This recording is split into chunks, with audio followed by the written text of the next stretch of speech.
Howdy doody, everybody. Oh wow, my zoom is not sufficient enough for where I am because, for the time being at least, to quote that really annoying song, I'm going solo because I'm always up to date with the most up to date songs, even though that was like 5-10 years ago. Let's try and shut that. Shrink me down a little bit. Move me up a little bit. No, up. Oh, great. We've got to do it that way. That's about right. So, yeah. I'm Ashley. This is supposed to be the Ashley and Owen show. Owen is out and about getting some exercise.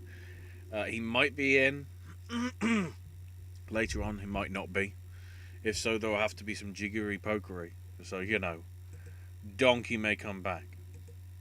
Well, you never know. We might just have to use the Dennis stamp because, he's not booked. Just notice, why is that image gone weird? There we go.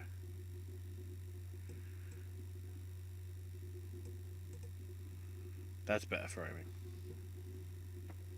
Anyway. So yeah, this is the other show, I guess, this week, in terms of the wrestling stuff. So we covered Dark and Dynamite. We didn't cover Being the Elite, so I was going to touch on that a little bit. But we've obviously got WWE's output, be it Raw, NXT, SmackDown, 205 Live, and Main Event. Some stuff to cover regarding a lot of the other promotions. Impact Wrestling's stuff from Tuesday, Dark Side the Ring. A really fascinating, yet sometimes rather chilling Owen Hart doc. We've also got the MLW anthology stuff. NWA Carneyland, which is interesting. That's the best way I can describe it. Plus news and stuff, and a little bit of UFC as well, as we build up to another set of shows. Feel free to put your stuff in the chat and whatever.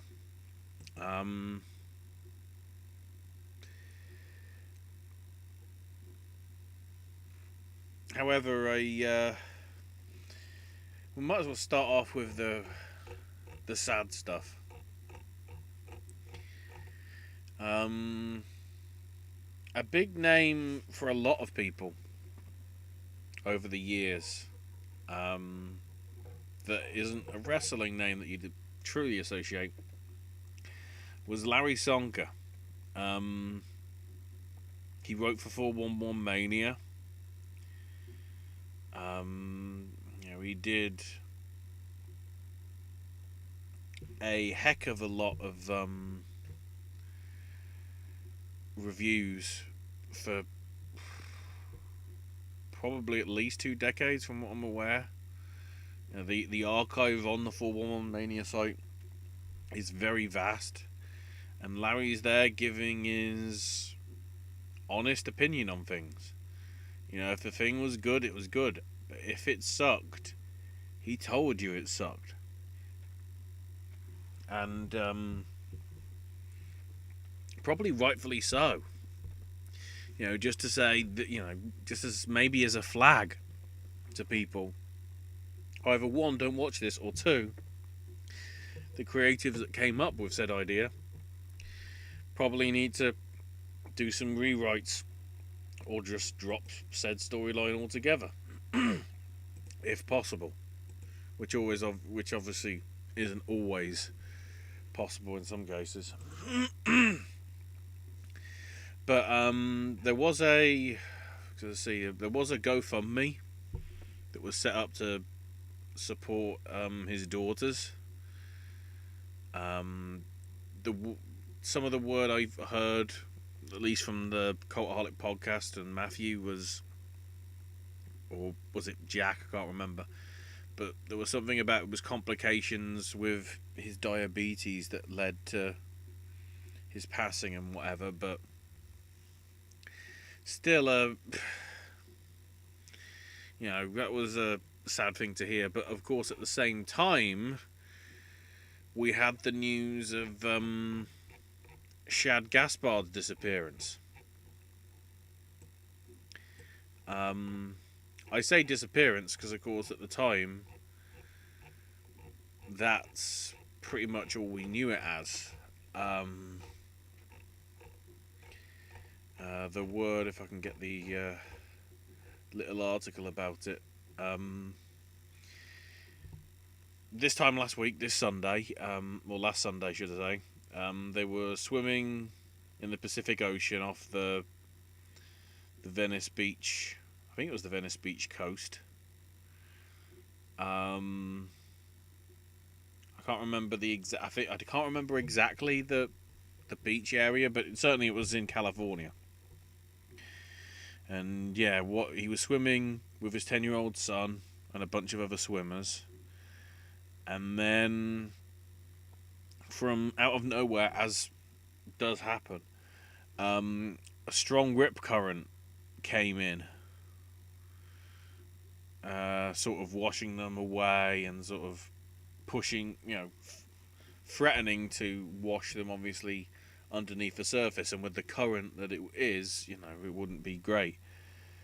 The lifeguards managed to get to the group of swimmers, and he told the lifeguards to save his son first before going for him.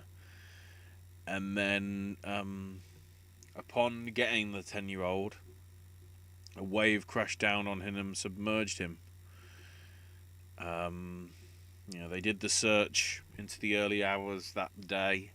The search continued on Monday, which was then, stood down for the day, and then the Coast Guard officially suspended the search after searching for close to 17 hours in terms of period. And then the later that day, I guess you could say, 2 people were walking on the Venice Beach at low tide at 1:30 local time in the morning. They discovered a body near to a lifeguard tower. They contacted the LA Fire Department to investigate. The officials sort of looked to get confirmation from the family that yes, it was him. And understandably, there was no signs of foul play. It was just, he got swept, swept into the sea, I should say, with the rip current. And Shad was only 39.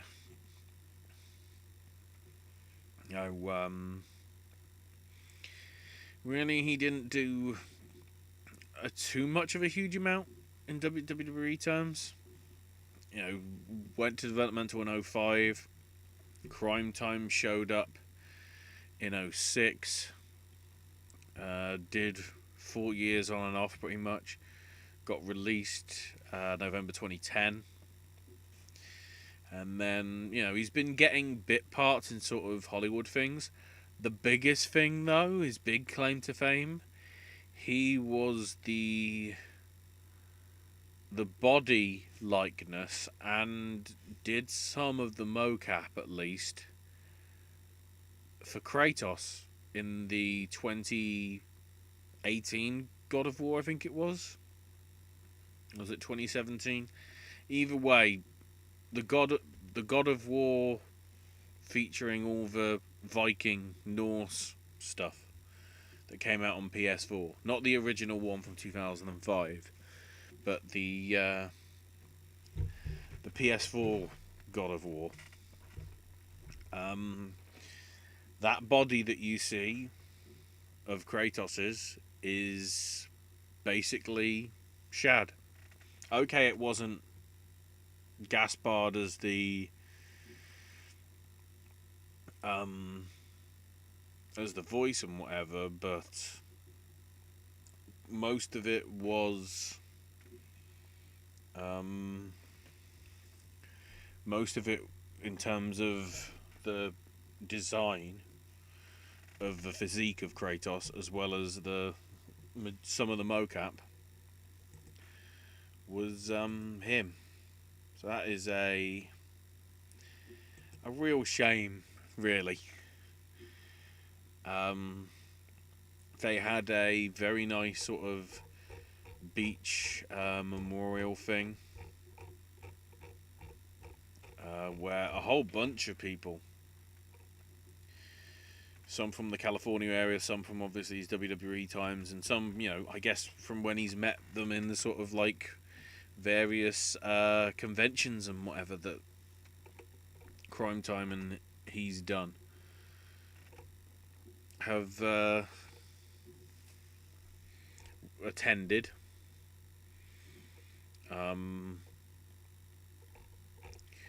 I do know there was a few little details and bits. If I can find them in my news segment.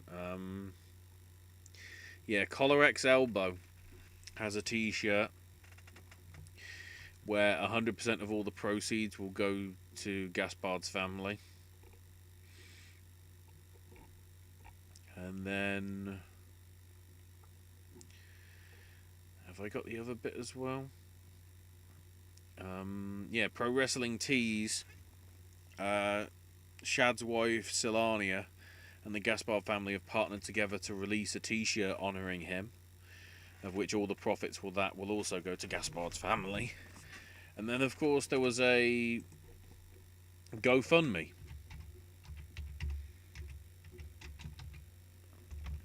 I'll see if I can get the details about it. There it is. So, they were hoping for the whole duration of the campaign. Shouldn't really say it as campaign, but the goal was $100,000, which would basically be a family fund for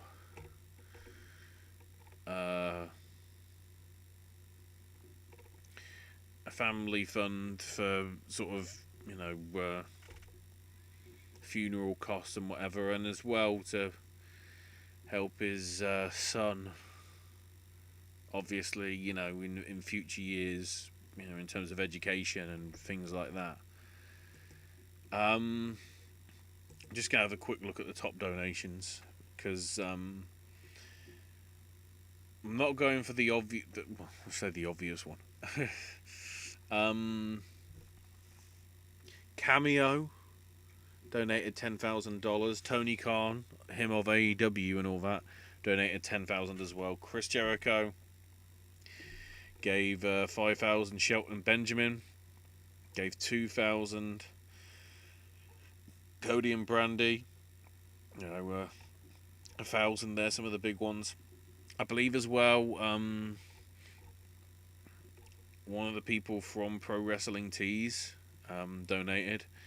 I think that's Rusev, gave $500. Frankie Kazarian and Tracy Brooks, $500. Jimmy Van, they're sort of the big ones. Natty Neidhart, $250. Mike Johnson of PW Insider, WrestleLamia, another sort of $250 sort of bits there. But tons of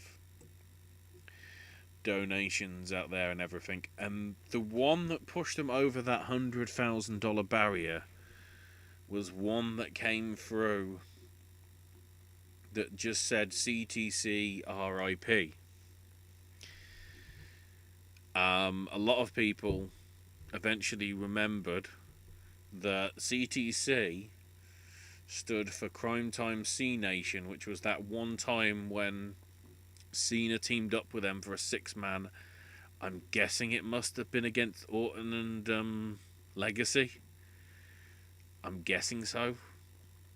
Back in the day. Adding into that fact was Cena himself on his Instagram putting up a picture of the CDC sprayed on. Oh, it was JBL's limo, so I guess it must have been JBL and some other team. Back in what would have been 2008 or 2009 when they had their mini feud a little bit. No, it must have been 2008 because by 2009 he'd retired, from what I remember. So there's a lot of people believing that $40,000 donation is from Cena, which again is a great gesture and good to see. And then the toughest one, at least for me, because it was somebody that had really not had that much of a not that much time in wrestling, in all honesty. Hana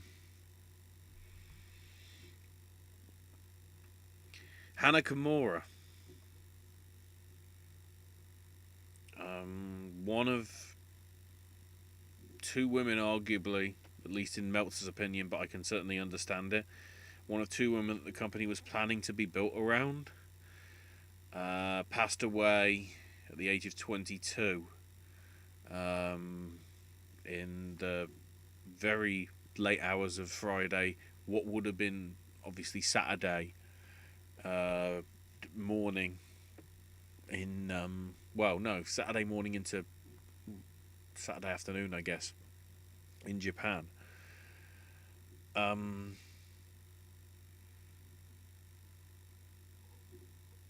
So she put a post up sort of around Thursday time saying nearly 100 opinions every day. I couldn't deny that I was hurt. I'm dead. Thank you for giving me a mother. It was a life I wanted to be loved. Thank you to everyone who supported me. I love it. I'm weak. I'm sorry. I don't want to be alive anymore. It was a life I wanted to be loved. Thank you, everyone. I love you. Bye. And posted a picture of the little sort of scruffy little kitten that she had as well.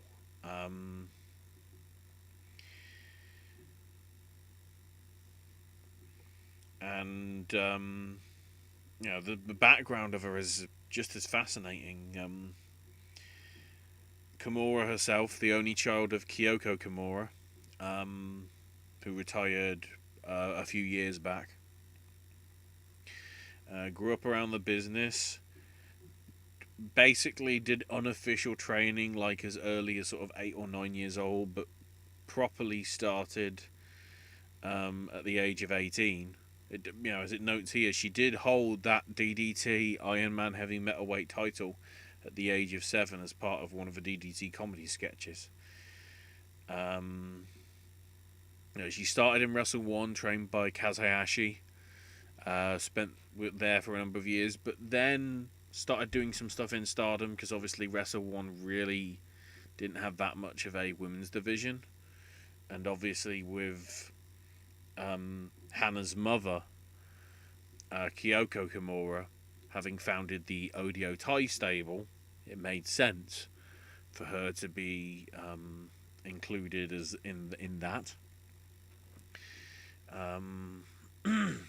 She officially joined Stardom sort of as an exclusive sort of talent in 2018.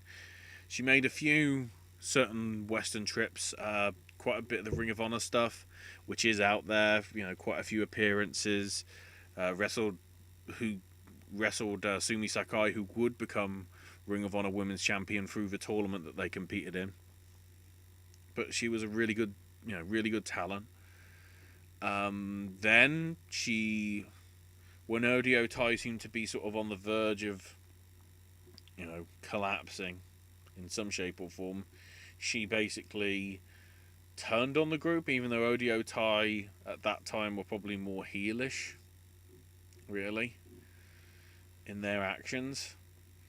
and she joined up with the international stable, as they called it, which she renamed the Tokyo Cyber Squad. And the idea is, anybody could be in this, because the whole message of the team is everybody is different, everybody is good. That's Tokyo Cyber Squad. And, there's been quite a lot of stuff, put out. I did see her last match, and annoyingly, it was a draw. It was the Cinderella tournament to try and find, the Cinderella, sort of the equivalent of like a Queen of the Ring. It was a one-night tournament, and they broadcast the first round.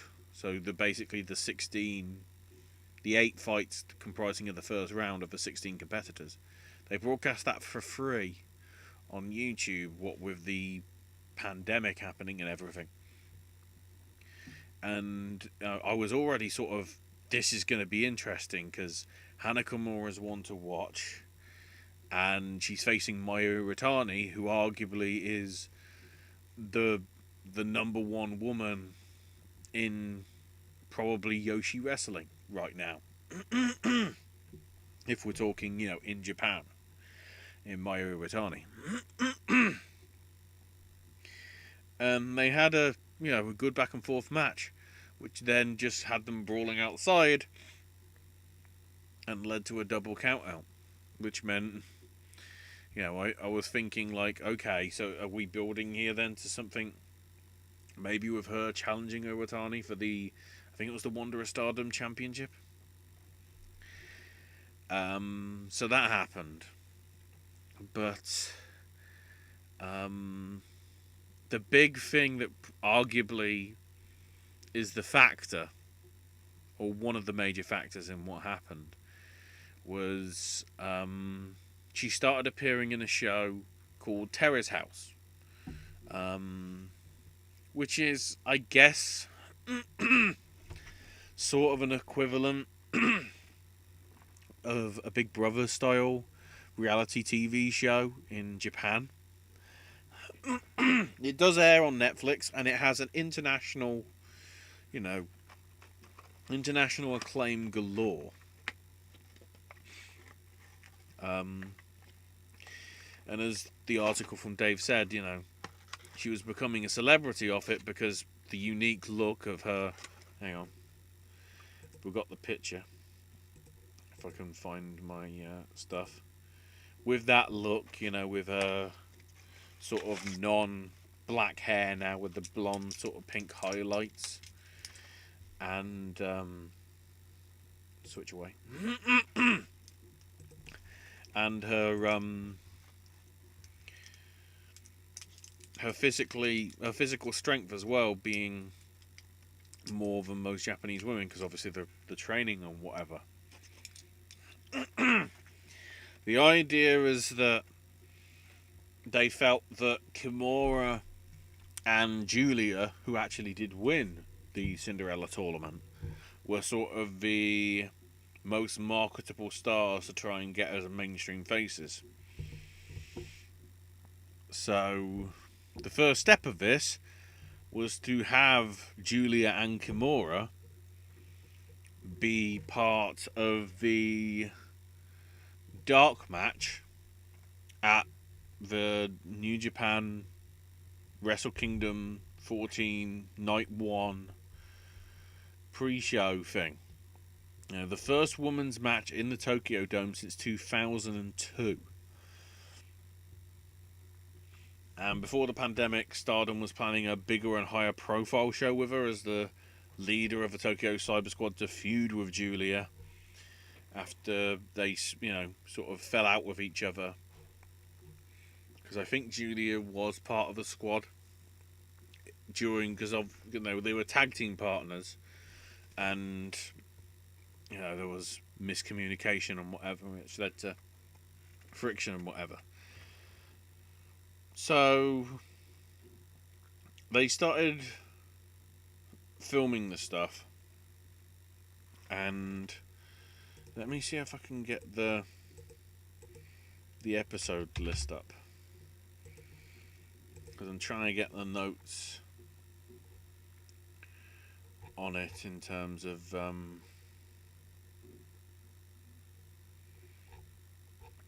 when she showed up. So the season of Terrace House started in May, but she didn't join in until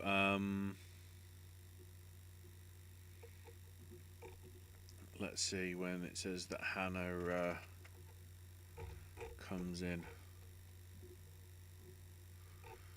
Episode 18.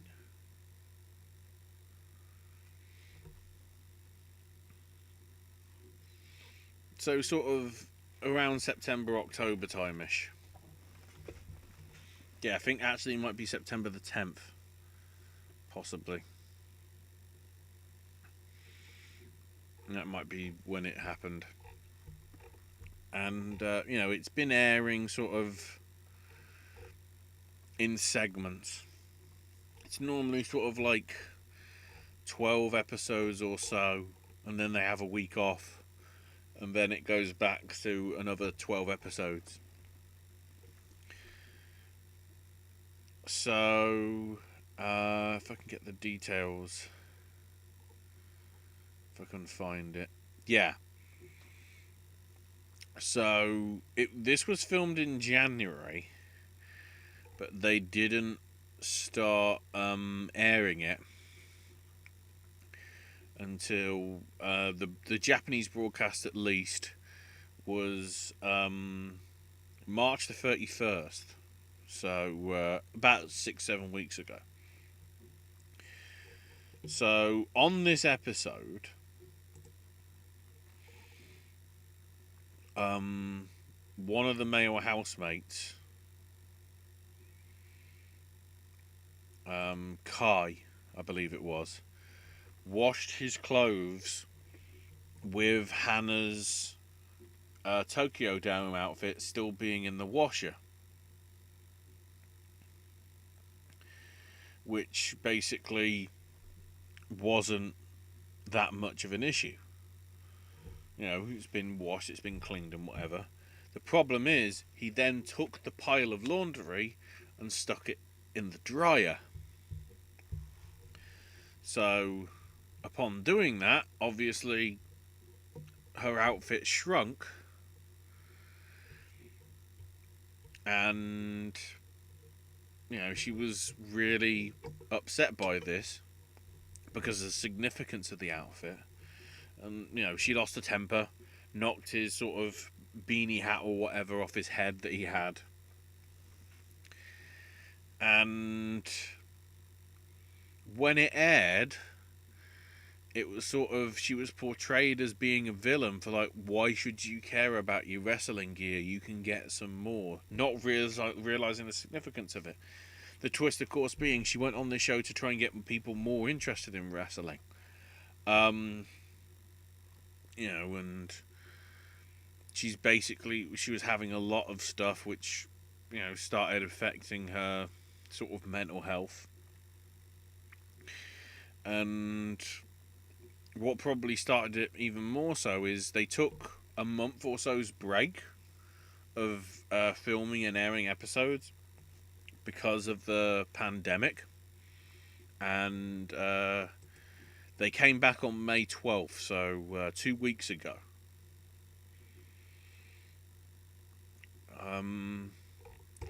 The big thing that a lot of people weren't happy about is because of Kai's actions, and because, with Hannah and everything,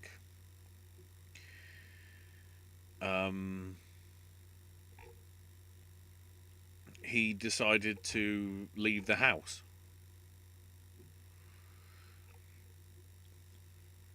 And a lot of people, I guess, must have liked him or whatever. So there was even more sort of pressure on her, and, toxic social media sort of comments and whatever.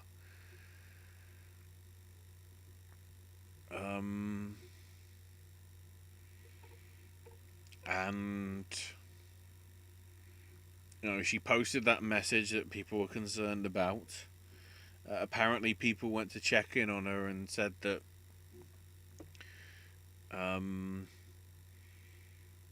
she seemed to be okay and whatever. And then I think it was the following day, the news started coming through. In terms of a timeline that we seem to know, a lot of people were asking EO and Kyrie, because obviously being Stardom wrestlers and having worked with Kimura, whether they knew anybody that they knew that could sort of pass on the message to sort of check in on her. Some reports saying it was Jungle Kiona that found her. Some said it was her mother checking in on her and whatever. But either way, she was sort of taken to the hospital. Some of the things that I saw was that Jungle was sort of with her at bedside before they pronounced her dead.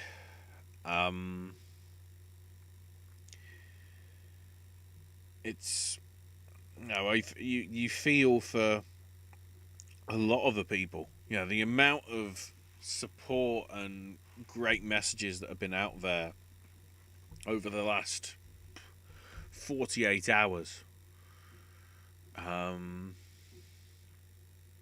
Verging on close to... No, it would have been 48 hours because it would be the early hours of Saturday. So, yeah, it would be about the last 48 hours from at least when this is going out live. About her and experience with her and everything from everybody. A lot of WWE's wrestlers, even those that didn't even wrestle her, just with the whole toxicity of the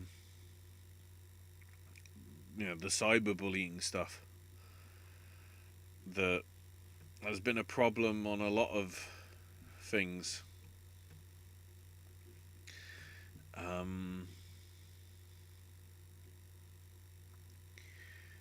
And certainly as well, there's been a lot of people sending their best wishes to Jungle Kiona and other members of the Tokyo Cyber Squad and other members of Stardom that obviously, may have been really close friends with her and, would have probably really been shaken up by it taking place.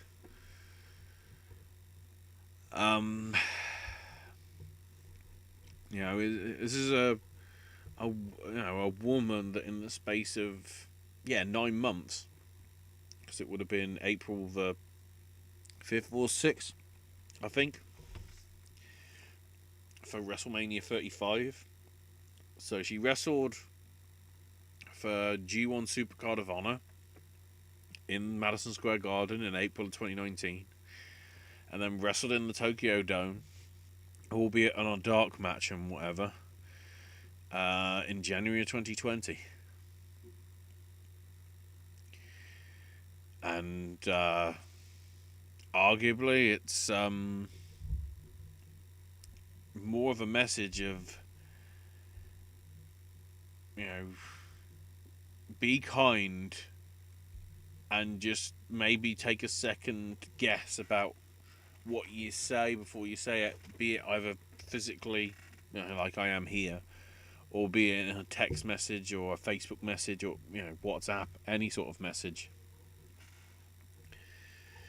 because it might lead to sort of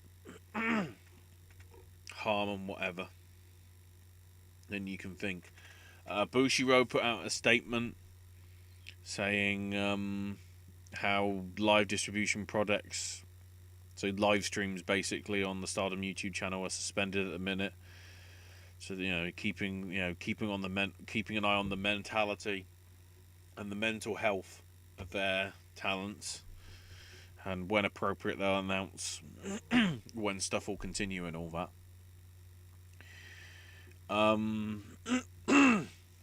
I also noticed that the president of Bushiroad, the guy that you see with the hat at all the Stardom shows, basically said that the kitten that I talked about earlier, the little scruffy kitten, was apparently left by the door to the house, or the door to the office where he is, as a sort of,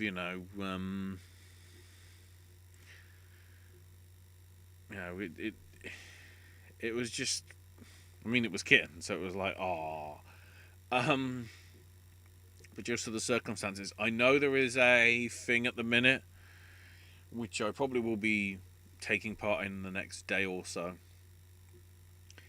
It's already begun, a few hours ago, as of this, being broadcast and going out live, called hashtags flowers for Hannah, because Hannah translates to flower.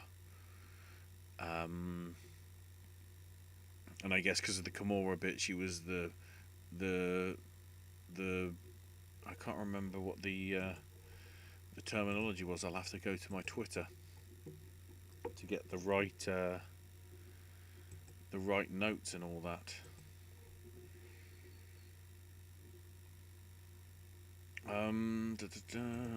Go to my profile. Yeah, the dangerous flower. There we go. So the idea basically is you take a picture or post a picture or whatever of a flower using the hashtag flowers for Hannah, and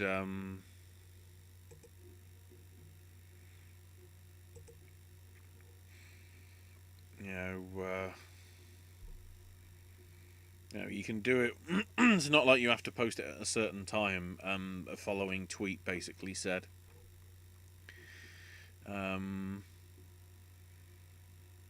it's basically an ongoing project. It's supposed to be a whole sort of collection of flowers for her to basically remind her, wherever she is, that there's a lot of people missing her. Certainly the last episode of Terrace House that aired, Hannah didn't seem, Hannah, the description at least I've got here, because I don't have Netflix and whatever, says that how her wrestling match is getting cancelled due to the virus and everything.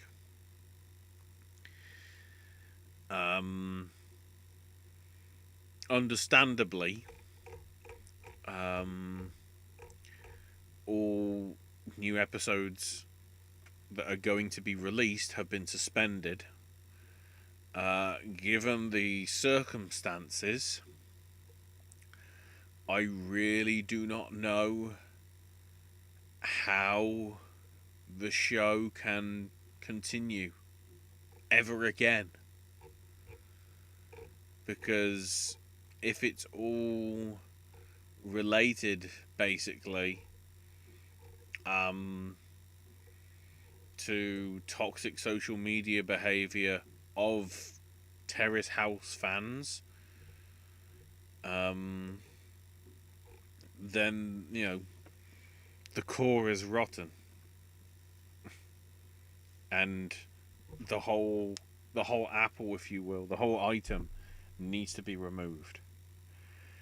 Which is a shame, because it was a very good show from what I've heard from the people that are, fans, and the clips that I have seen from it. It is sort of a fascinating sort of thing. It didn't seem, it's just really, I shouldn't really compare it to Big Brother, but it is reality TV, like they're filming it. But unlike certain sort of like stage reality shows and whatever, certainly over here, if you're in the UK, Big Brother is to a certain extent, so is Love Island. basically they're put into situations that wouldn't be normal for them. Whereas Terrace House was just a bunch of people living inside a terrace house. Pretty much. A bunch of, from what I can tell, 6 people at a time were basically in the house at any one time. I really hope that it wasn't anybody in the house that found her. I don't know more of the details as to how it was assessed and everything. But yeah, I don't know how that show can continue given the circumstances of what's happened.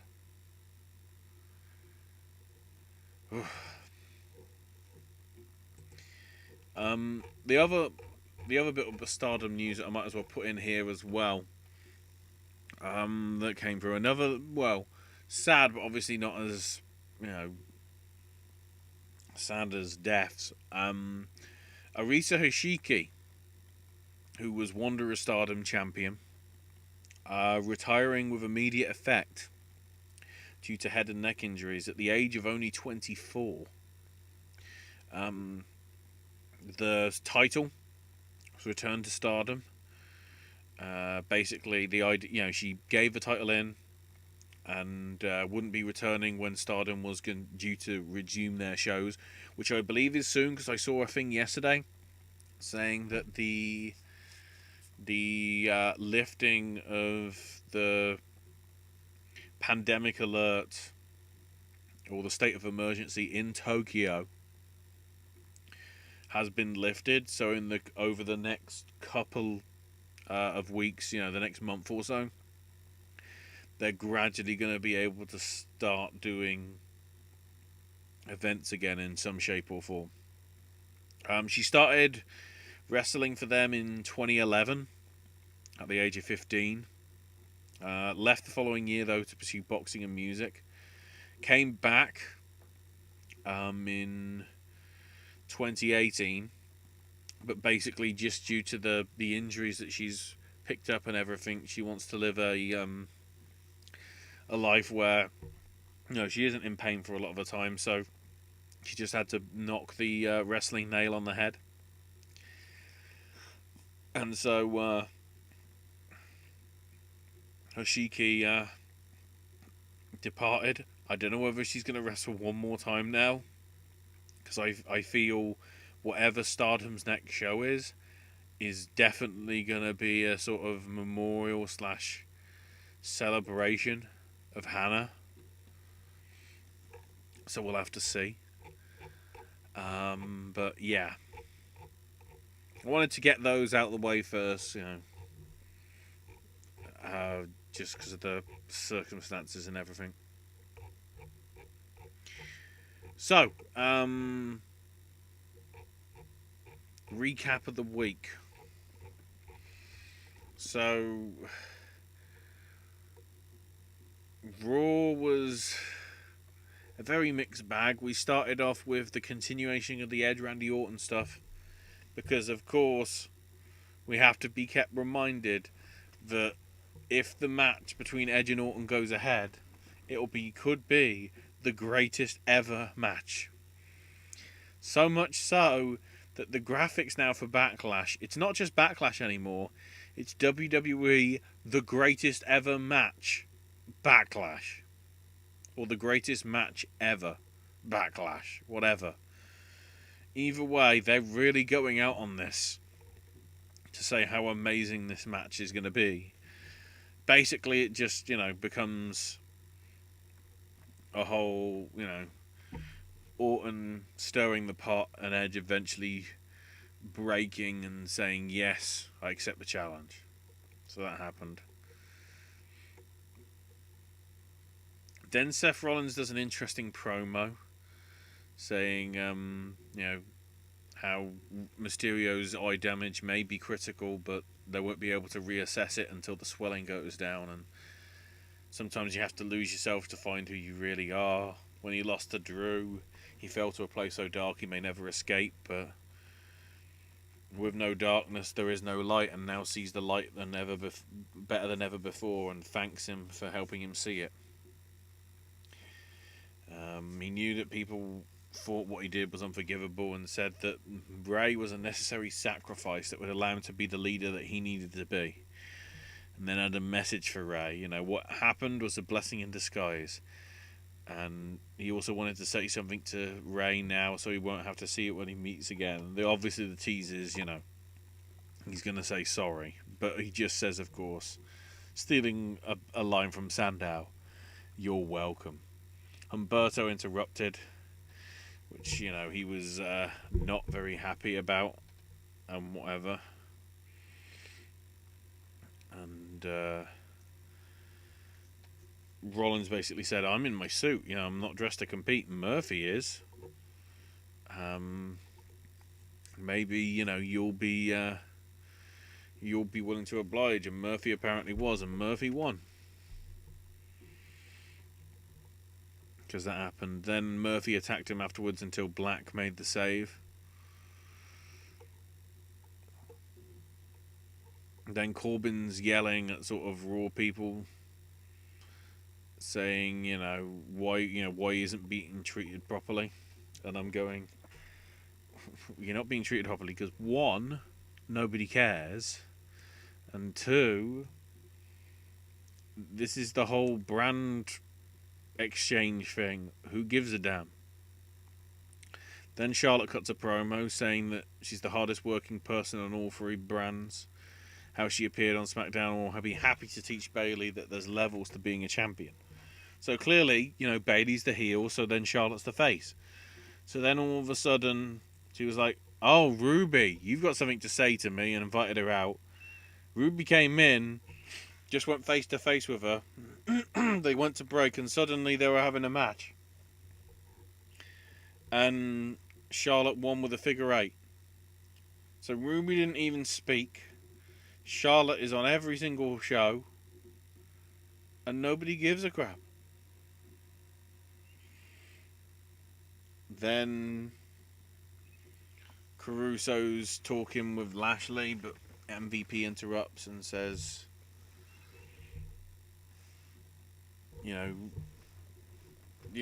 we aren't doing well because Lashley's busy with dealing with clowns like R-Truth and clowns like his wife Lana. Says, what if you use this frustration, since she had a last opportunity at a title,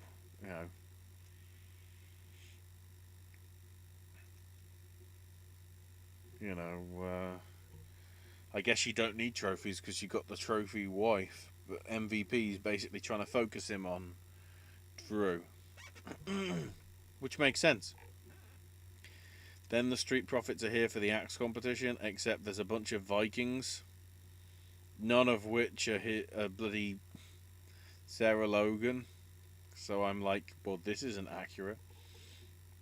So then Kyrie introduces Asuka, and she's happy and everything. And then here comes Nia Jax, saying there's nothing to celebrate because you were literally given the title. You're a temporary champ that will be replaced by me. We'll have a real party when I win. And then Asuka basically attacked her for interrupting the party. That was enough apparently. Then all of a sudden, Kevin Owens is back on the Kevin Owens show. That's as much notice as they gave you unless you were paying attention to Kevin Owens' Twitter feed, which itself was only mentioned a few hours before it actually happened. Great publicity, not. So, Bobby Lashley and R-Truth. R-Truth kept talking about the Nelson from The Simpsons instead of the full Nelson. Or half Nelson, whatever. and then threatened to go after Tom Brady. Lashley basically squashed him in no time.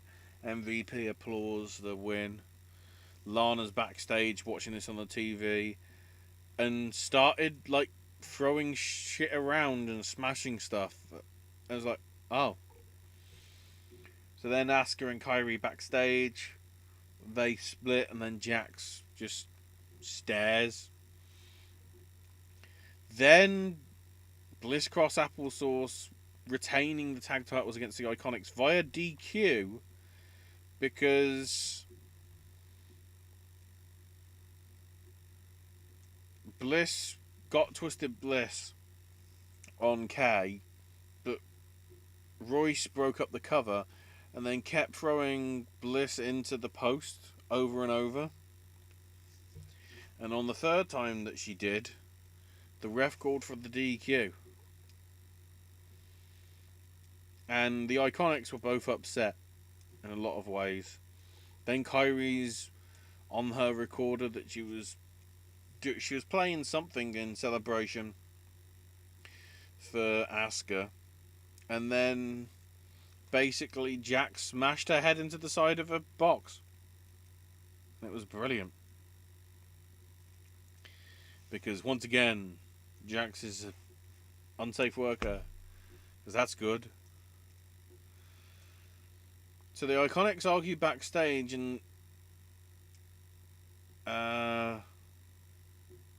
Billy Kay says, this was our one chance. This is the rematch, and you blew it with your anger. And Billy slaps Peyton. And then they were sort of crying about it and apologised and hugged. But it seems like we're already teasing the split of the Iconics. So, wait. The only team that were an actual arguable team that you had for the whole women's tag team division might no longer exist. Well, now. Then they cut back to the trainers checking on Kyrie, and Asuka sort of Super Saiyans up and storms off. And Asuka beats her up and yells at her. My fear is that means that Backlash is going to be Asuka and Nia Jax in a I don't give a shit match. Unless Nia wins, in which case I really don't give a shit.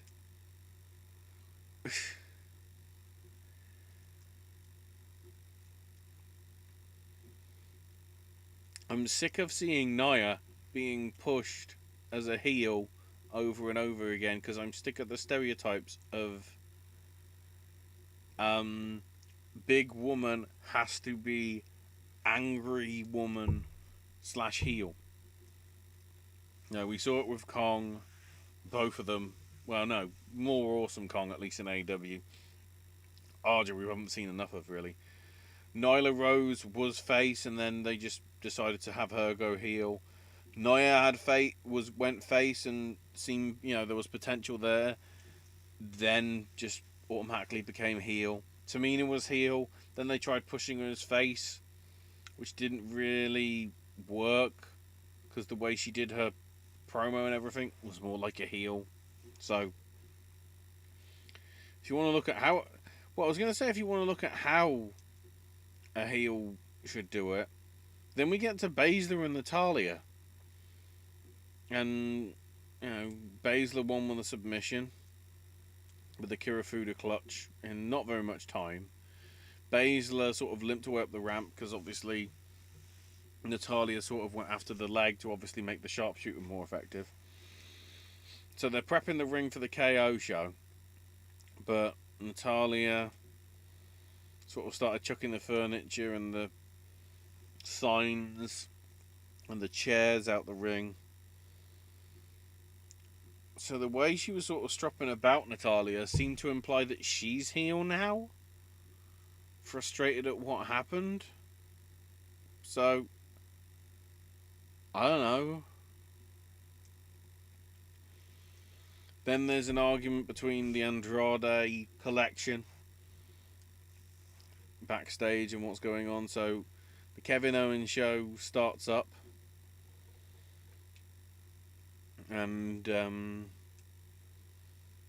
he notes about how he was injured in the WrestleMania match, but he's got the all clear now and that he's back. And then in brings out his guest, which is Zelina Vega and her Andrade crew. And, you know, we sort of propped them up and everything. And she noted how Kevin was stood on the apron as she was mentioning her talents and wouldn't stand in the ring. And Owen said, I'm on the apron to give you the respect because, you know, I'm letting you just have the center of the ring. But at the same time, knowing from my experience with Seth, if you're in the ring with too many people, things don't end well. But he's also on the ringside area because he didn't want to get too crowded.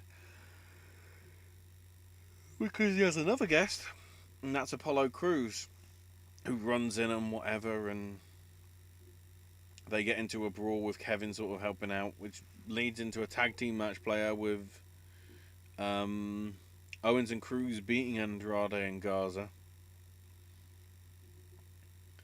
You know, done in like 3 minutes and whatever, and then afterwards, Andrade and Garza attack Austin Theory and slap him and everything, and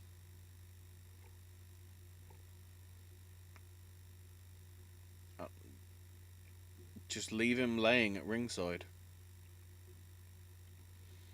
Drew McIntyre does a promo and whatever. Then there's more stuff with the axe throwing contests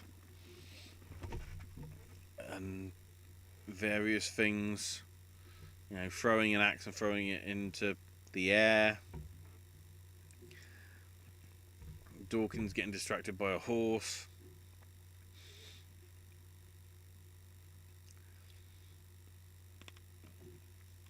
Just really sort of stupid stuff that didn't make sense.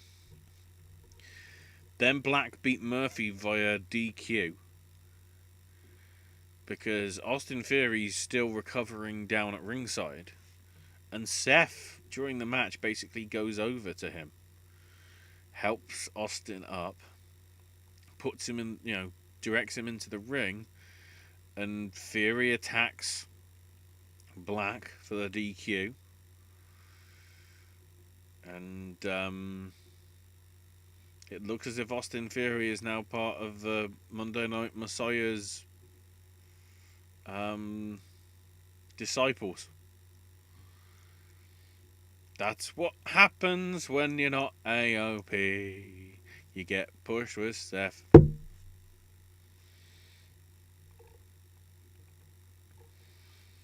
So then more axe stuff,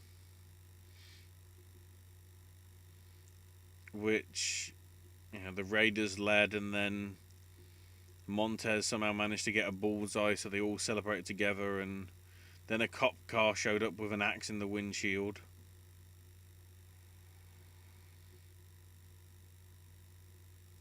And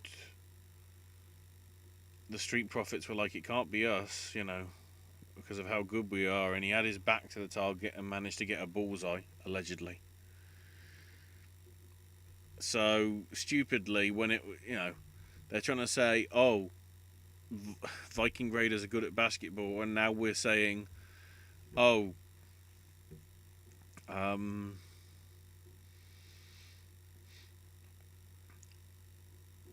Montez and Montez and Dawkins are good as well, because reasons.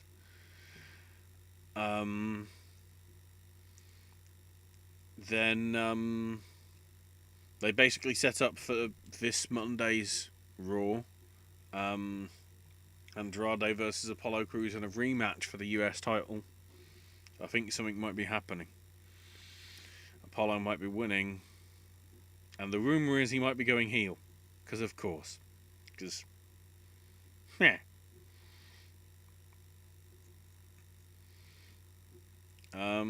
Then a cop basically Um,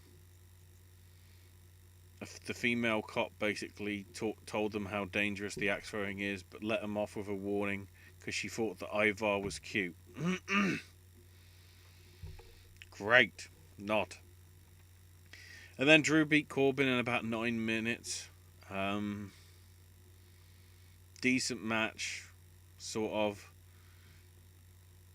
Drew was more distracted by Lashley, an MVP on the stage, which was great because it had already been established basically that Lashley was interested in putting Drew on notice for the title and whatever. Yet somehow Corbin was distracted by it, even though they weren't there for him. So, whatever. Drew taunted Bobby from the ring, daring him, to basically come in and fight him now. And MVP stopped him. And that's how Raw went off the air. Unsurprisingly, second lowest ratings ever. Because, of course. So being the Elite, the little bits that didn't really touch him with anything that happened on, so I guess I can cover it here. Kenny and Colt were on Zoom. Cabana basically wanted to bury the hatchet and said that they don't need heat or lawsuits with anybody in the wrestling business. And then they basically called each other by their shoot names and whatever, which was interesting.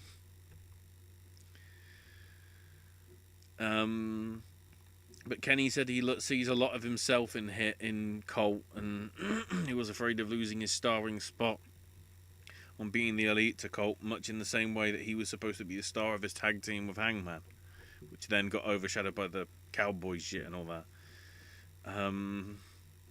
So Matt Jackson faked an injury and bladed to avoid taking out the garbage, because things. Kenny told Colt about losing his spot in a school play to Willem Dafoe. Whatever. Last week's reveal that Hangman Page was behind the attacks on Private Party was followed up with Isaiah Cassidy challenging Page and challenging Page's hired guns, Bones and the Bear, to face Private Party in a backyard match on this week's coming BTE. Matt went to Nick's house to meet up with him and Brandon Cutler. And then Matt says how he got colour in an accident. Matt Hardy, of course, interrupts to explain what got colour means. Then Nick reveals that he and his dad have been building a custom wrestling ring in their yard. Then Kenny and Colt are sort of like friends now and laid out an angle saying that he's going to basically book a storyline where Colt swoops in and steals his spotlight in 5 months, or on the next season of being the Elite. Justin Roberts at home, staring at the ceiling and remembering his previous appearances in being the Elite with like weird hair, because whatever. And then Page does an interesting sort of promo in the woods, apparently drinking his own urine because of everything, and said that how he made friends with a turtle in the woods, which he then killed and ate. He encountered a bald eagle in the woods, opening his last bottle of whiskey, and had a thought that whether he should go home, but realised it'd be wrong because he didn't want to infect anybody or get infected in the woods. But then gave a very interesting monologue with his conflicting feelings about whether or not he should go home. And it was left open-ended. Obviously, we had him running into the stadium, so we got the response, basically. So, nice little interesting promo, though, at the end from Page. Impact Wrestling. They recapped last week's tournament matches and whatever. They then had Rhino against the filling in Ace Austin. So yeah, because Ken Shamrock's injured, Ace Austin took his place, and Ace Austin managed to beat Rhino. Upset win, you could argue, maybe. Still a good decent match, I should say. Then Josh Matthews is interviewing Moose, saying, when will you end the delusions of being TNA champion? And that'll be when he drops the title. And basically said how last week when the referee raised the title over its head, it meant it was an official title match. But then Matthews brings up how Suicide had a visual pin that the referee didn't obtain. So Moose said, to show you I'm a fighting champion, Suicide's going to get a rematch. Then the official contracted debut of Tasha Steelz, approached by Kiera Hogan. So they're going to team up and whatever. Crazy Steve beat Dave Christ with Joseph P. Ryan getting involved. The weird thing is, it was Dave Christ, and then all of a sudden, second rope DDT from Crazy Steve, and Crazy Steve wins. Which is weird. Afterwards, Fulton berated Christ. Jake tried to stop him. Fulton said he was done with OVE. Jake tried to stop him, but Fulton basically choked both men out and ripped up the shirt. Then, in the bar, Rosemary's talking to Mr. Mundo when Johnny Bravo approaches. Rosemary hit on Bravo, and he wasn't happy with it. So then Fallah Bar and TJP beat XXXL. In a pretty good match between the four of them. It was also weird to see Fallah Bar wrestling not in bare feet. I guess because of the epidemic and everything. He has to sort of fight in that manner. Moose beat Suicide. Once again forcing Dave Penza to make the proper introductions and everything.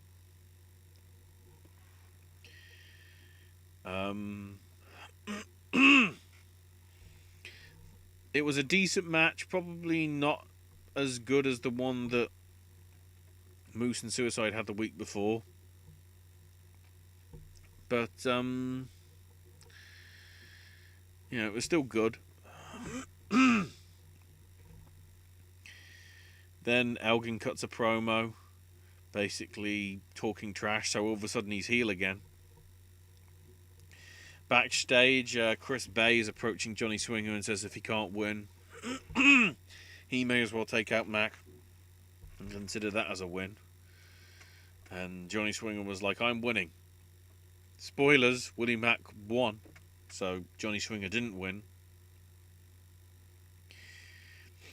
Mac winning with a Samoan drop moonsault combo. Afterwards, Swinger wouldn't let go of the title, so Mac had to rip it from his hands. Swinger then jumped Mac from behind, and Chris Bay joined in to attack him, because of course he did. Then the North do a promo from the Battle Arts Academy, saying how they rented the dojo for a month, but Josh isn't excited for another match. And Paige says there's no more competition. Then suddenly Cody Deaner shows in and wants a title shot. Except the match has to be in the Deaner compound with Deaner to have a mystery partner. Okay. And then Elgin beat Callahan in a very good match. You sort of coming anyway, because Callahan is still sort of limping, still not recovered from the ankle lock that Shamrock put on Sammy back at Rebellion. But yeah, there were some good matches on the show, which is more than can be said for what Raw put out this week for sure. So then we get to NWA Carneyland. Excuse me for a minute.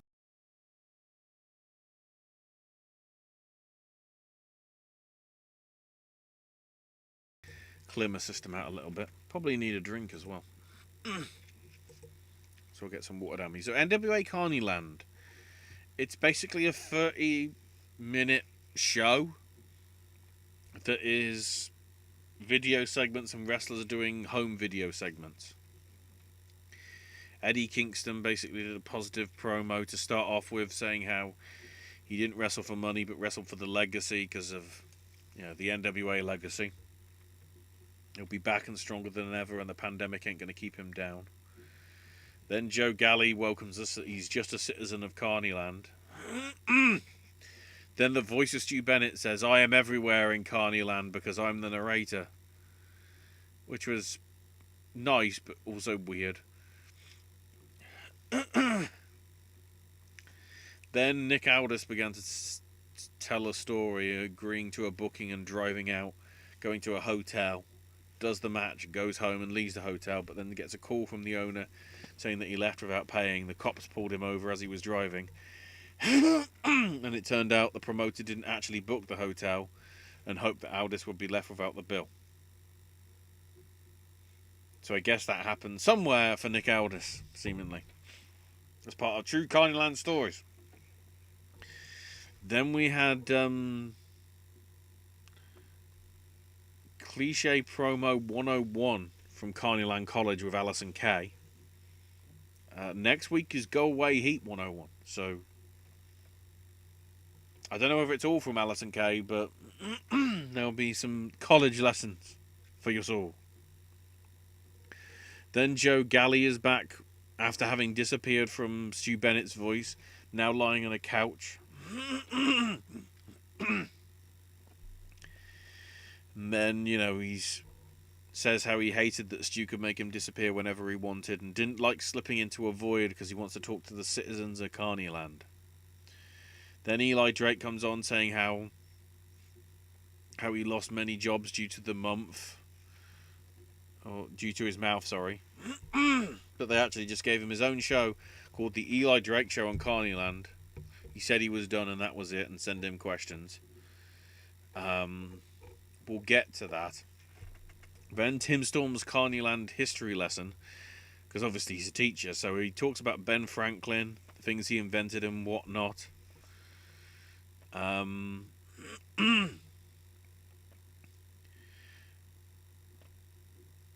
Wrote about flatulence and alcohol, among other things. Weirdly, Storm was suggesting that Franklin was the founding father of Carneyland, not America, so there we go. Then David Marquez did the Carney translator that was trying to poke fun at basically Carney promoters and wrestlers, which was okay.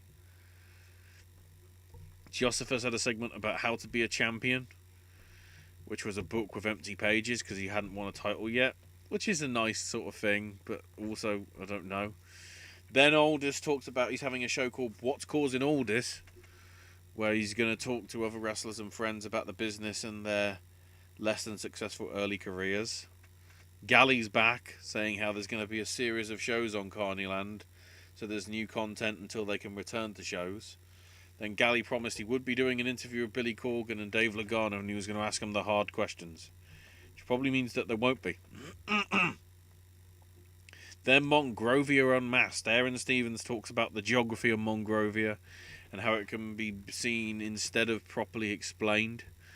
And he and Question Mark talk about Questionable Bay and the Mong Mountains, including Mount St. Question, that the mountain is so high it cannot be measured. Just ridiculous sort of crazy stuff. And then the Zicky Dice, the entire Zicky Dice very much felt like a Max Headroom 80s certainly style. Well, I'd say less Max Headroom, more just 80s. He introduces Fiona. She doesn't know what it is. Gives her the chance to entice him. And basically she just wanted the free t-shirt that was promised. Zicky says how he was dating her unless she could bring one person on a date, who it would be. And she said her great aunt, which was apparently the wrong answer. And then she asked if Zicky was married, and he said, I'm engaged, kayfabe, which was weird. And then they officially sort of announced that all this basically is a combination of stuff for NWA's Patreon because they need money. So Mondays is going to be What's Causing All This. Tuesdays will be Carneyland, as it currently is. Wednesdays will be Inside the NWA, so I don't know whether that's part of the stuff with the questions with Corgan and Lagana. Thursdays is the Eli Drake show. And then Fridays is Girl Power. Girl Power. All the R's. I don't know how long that can last. So basically what I'm trying to say is hopefully the lockdowns gets lifted sooner rather than later, because this stuff doesn't entirely work all the time. So then NXT started off with the Fall and Pray combination of Karrion Kross and Scarlett. Some guy called Liam. That's all we know, because he wasn't even given a name. He got squashed in less than 60 seconds with a cross-jacket submission. You know, Liam tapped out in no time. Then Ciampa came on the stage to confront Kross. You know, and basically told him they're facing each other at TakeOver in your house. You know, he wanted to get an attention, be special. That was what Kross wanted to do. And, you know, he attacked Ciampa. Except now you're going to get a TakeOver match, and that's special. Welcome to the main event. And he leaves. So then Ojeda Fantasma beats Tozawa in the Cruiserweight tournament. The great thing is, when they talk about it, Mauro and Byron and Beth, they talk about, oh great, he's leading the group. I can't wait to see what happens next. And then they literally follow it with, well, Fantasma's won Group A with that win. So it's like they thought there was going to be more matches in the tournament, even though he's had all three. So, so yeah, because Fantasma beat Tozawa, because of head-to-head record, Fantasma basically wins, very much like in New Japan. Then Timothy Thatcher cut promo on Matt Riddle, saying how he left the Matt Riddle circus last week and enjoyed ripping at Riddle's legs and wrenching at Riddle's legs.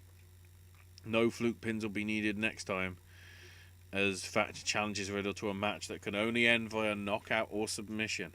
Oh! It's Bloodsport! Oh! Oh wait, who's in charge of NXT? In general manager terms? William Regal? Where was he last seen? Bloodsport! Then Shotzi Blackheart's on a tank, talking about stuff.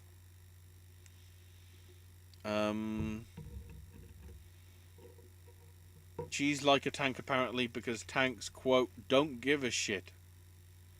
And so she basically says how she's a punk rocker because of her dad and whatever being a motorcycle riding badass.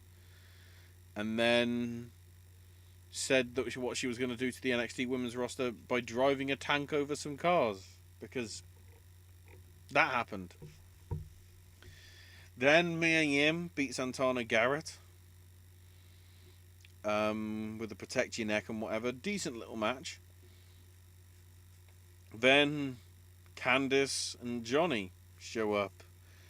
You know, basically sort of make fun of Mia, surround her in the ring. But Mia basically knocks a gun off the apron. Mia and Candice brawled. Mia sort of went for a bouncing off the ropes, but Gargano low bridged, leaving Mia to fall out to the floor. And then out comes Keith Lee to make the save. So it seems as if Mixed Match Challenge is back, if at least for 1 week. Then Cameron Grimes, somewhere outside, cuts a promo on Finn Balor. I still think he thinks he won it himself somehow. I don't know. Then Drake Maverick gets interviewed and says he's heard of all the cliques and the underdog stereotypes and is tired of feeling sorry for himself. Tonight he's facing one of the best of the Super Juniors, one of the best wrestlers in the world, he said. And all he's got to do is win. Then, Roderick Strong beating Dexter Lumis. Sort of, Lumis no-sold a heck of a lot of stuff. Which Strong managed to somehow win from out of nowhere.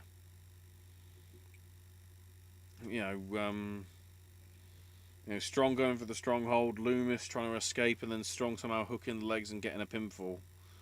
So then Strong gets choked out by Lumis. Cole and Fish run down to attack him, but he's no-selling. Then here comes Velveteen to jump Undisputed Era, takes out Cole, throws him over the barricade. Then Dream leaps off a top turnbuckle with a flying elbow from the one angle, and then it immediately cuts to the other, where somehow the camera that was there. So I guess that's what happens when we're filming it and we can have the ability to edit for a week. We make it look filmic. So Tozawa and Tozawa's somewhere in the parking lot. Phantasma drives up in an SUV. Got out to shake Tozawa's hand, saying, good stuff. But then another SUV roars into the scene. 2 masked men go out and attack Tozawa. Phantasma comes in to make the save and helps out Tozawa as the others make out in the car. This is looking like I think Phantasma somehow is behind it. I think the masky people are going to fight back or something. Then Danny Burch and Oney Law compete Ever Rise in a pretty quick squash match, which is a shame because I wanted to see more. And you won't have to wait too long there. And then Matt Riddle basically cut a promo on Thatcher, with Riddle accepting Thatcher's challenge, but said that it's going to have to be in a cage. So they confirmed it later on, but added details have now come in. It's going to be a cage fight. It's knockout or submission only, whatever, between Thatcher and Riddle. And randomly, Kurt Angle's going to be refereeing it. Okay. Then, shock and surprise, Drake Maverick actually beat Kushida with a roll-up from out of nowhere, which, because of it was also interesting as well to see Jake Atlas out there, cheering on Drake. At first I thought it was, just for sort of good because of everything. But then, of course, if Drake won, which he did, it suddenly meant that because they'd all defeated each other, it was going to be a 3-way tie, which happened because then Byron Saxton showed up and said, next week we're going to have a playoff match. And so it's going to be Drake, Kushida, and Jake in a triple threat. Then Damian Priest cut a promo on Finn Balor, seemingly telling us that Balor and Priest are facing each other at TakeOver, which is okay. And then Io Shirai and Rhea Ripley. They only gave it about 8 or 9 minutes, so I was not impressed. And then, of course, Charlotte shows up to try and cause a distraction and whatever, while they're sort of fighting outside at ringside. Then, it goes back into the ring. Shirai gets a DDT for a 2 count. Then Flair suddenly jumps in the ring, attacks Io Shirai. Actually, I think no. Shirai earlier on did a head scissors that threw Ripley into Flair at ringside and whatever. But Io Shirai got taken out with a kick. Rhea Ripley got speared, and Charlotte stands up. It's now confirmed to be a triple threat between the 3 of them in your house, and I'm going. Charlotte should not be here. I would care more if it was Rhea Ripley versus Io Shirai 1-on-1. Now that Charlotte's involved, I'm sort of thinking this isn't needed. In all honesty. SmackDown. Started with the dirt sheet. Talking about rejected Firefly Funhouse puppets and stuff, and Braun Strowman is their guest eventually.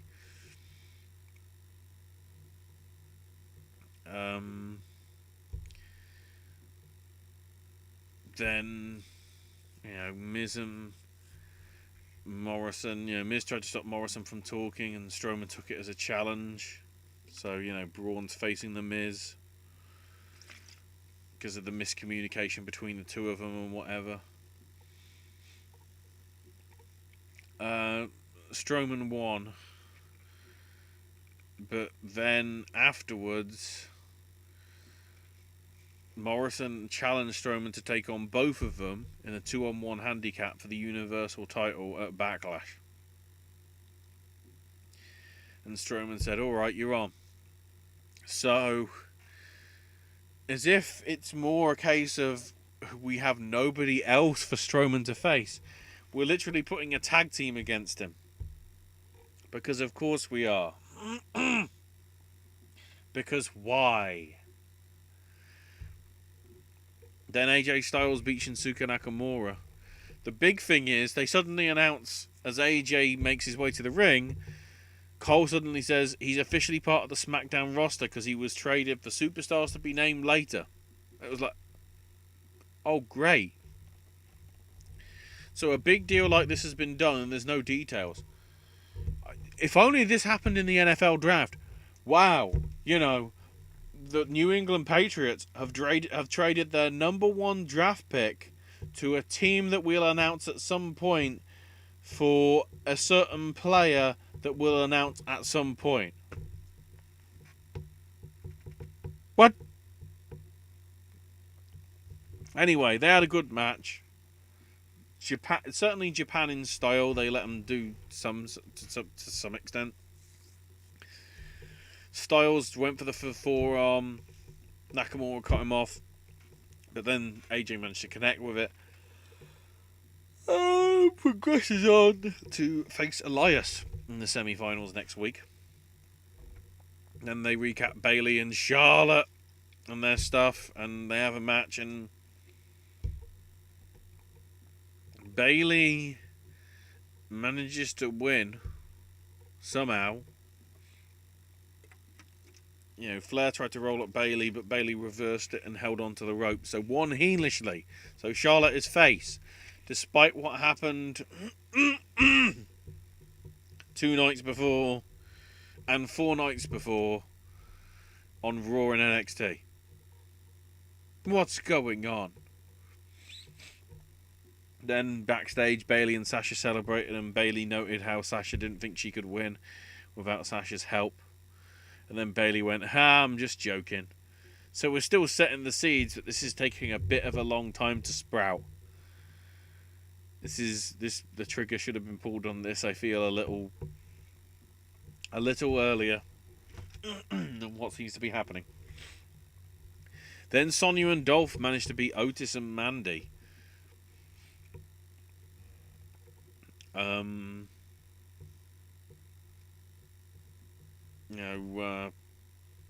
Sonya winning with a running knee to the back of Rose's head, while Otis and Ziggler were fighting at ringside. Otis then checked on Mandy when Ziggler hit him with a super kick, so I guess the case continues. Also,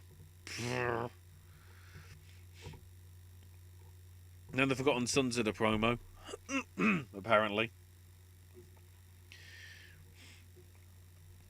Then they recapped the Sheamus and Jeff Hardy feud, which Jeff won.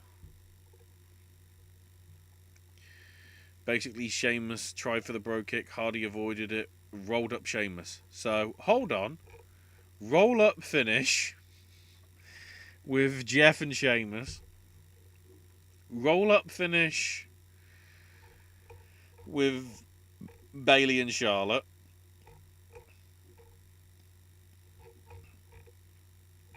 So 2 out of the 5 matches had the same finish, practically. Okay, one was, with feet on the ropes, but it's still a roll-up. So Jeff faces Daniel Bryan next week. That'll be an interesting match. Probably. 205 Live started with Oney Lorcan and Danny Burch beating Everrise because apparently we needed a rematch between the two of them. It was still good, don't get me wrong, between the two of them. They had a solid match. But I don't know why Everrise got a rematch. Especially when they lost anyway again. So, I don't know. And then Swerve beat Tyler Breeze. Which got interesting because Swerve was trying stuff. And, failing to execute it. And he was really becoming frustrated by stuff and becoming more and more upset about all these, problems that he's having with his game.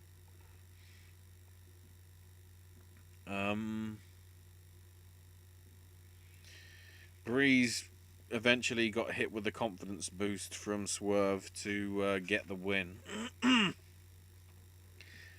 But, it was interesting sort of stuff with Scott, and then by the end it sort of just was a standard match between the two of them. Because with him getting frustrated and sort of doing all these things, it sort of was getting to the point where we're obviously teasing that, at least in this sense, he's working as the heel in this sort of mini feud, so I don't know. And then on main event, Jinder Mahal beat Akira Tozawa in, at least it was a better match than last week.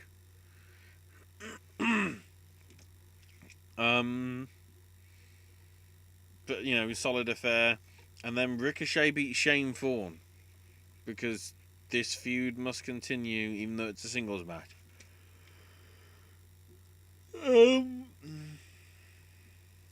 Probably went a little too long. I guess the idea is this is basically people that we want to fit on Raw but can't. So we're making them wrestle on main event. That's the only thing I can take away from it. So then we had the MLW Anthology on Mance Warner. Started with a tribute graphic for Shad. Then Counter Unit interrupted. And then talked about all the stuff. Except then it immediately went back to the retrospective because, that makes sense. So it showed his early days in MLW, which isn't the old MLW stuff. It's obviously more recent when he made an enemy in Selena de la Renta and the Prominiquinos Dorado stable. So we get the recap to the Loser Leaves MLW match from episode 62 of Fusion when Mance beats Sami Callihan in a pretty crazy fight. Very much CZW-esque between the two of them, certainly. A lot of crazy stuff. They then had highlights of him battling through Ricky Martinez and Bestia 666 until colliding with Jimmy Havoc.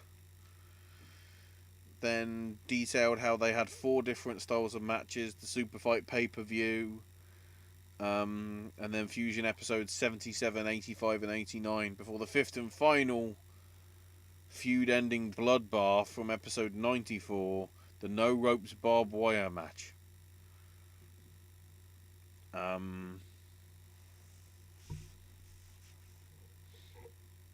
Mance Warner sort of winning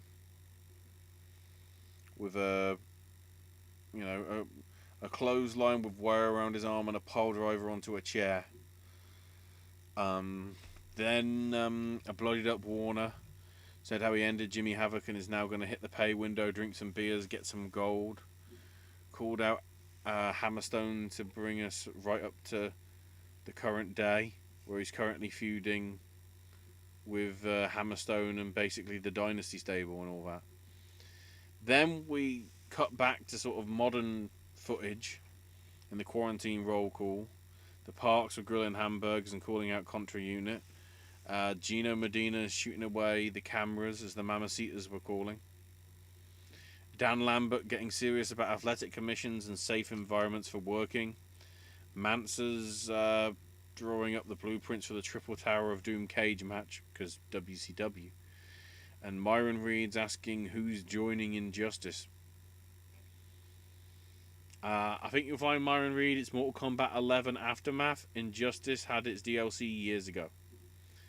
The Dynasty then caught up on FaceTime as Richard Holiday casually just bought a whole beach, and both him and Hammerstone have signed extensions with MLW. The news for it was interesting. The news came through for Holiday last Monday, and then the Hammerstone news got brought up sort of Saturday. The little tidbit from Court Bauer is they were given offers from a rival company. They didn't specify who, but considering how we've seen quite a few Impact NWA signings recently, I wonder whether it's anything to do with that. But they were sort of pleased that Hammerstone and Holiday basically committed to stick with MLW for, when they could have easily jumped for more money, arguably. Then the Von Erichs celebrated a non-social distant family purchase. Family birthday, that Tom Lawler was disgusted by. Mainly because he realised he shared the birthday with Kevin Von Erich. King Mo's bad-mouthing Loki. Aria Blake and Colonel Robert Parker are still flirting. Jordan Oliver tells us that Injustice is 500 million people deep and have men in every city and state. And then ending with the Parks again telling Contra Unit that they're coming for them. So that happened.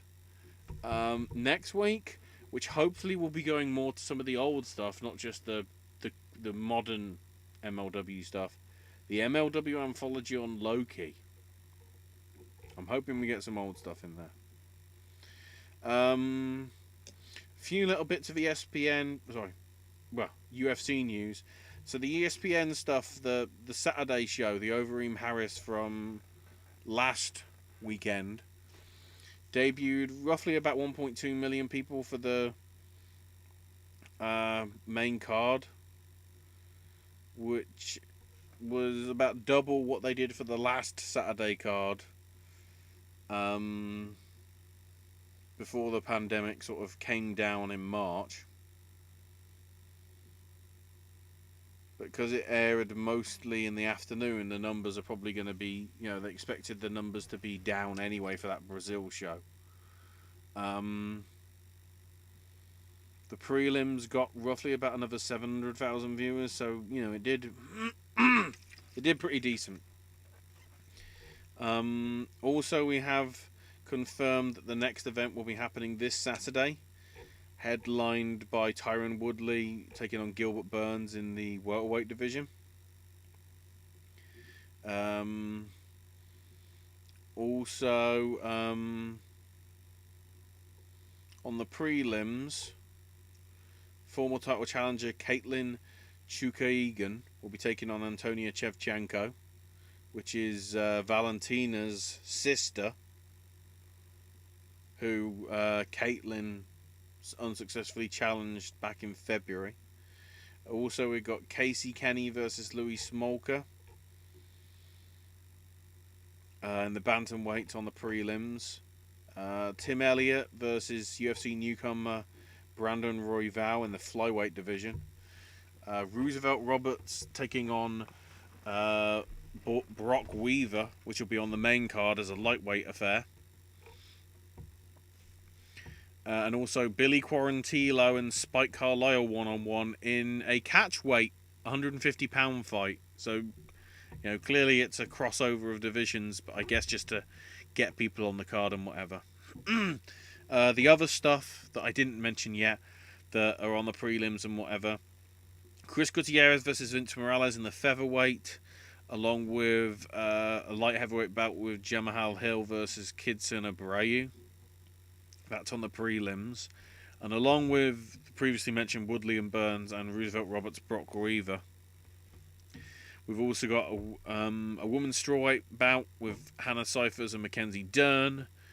Kevin Holland and Daniel Rodriguez one-on-one in the welterweight division.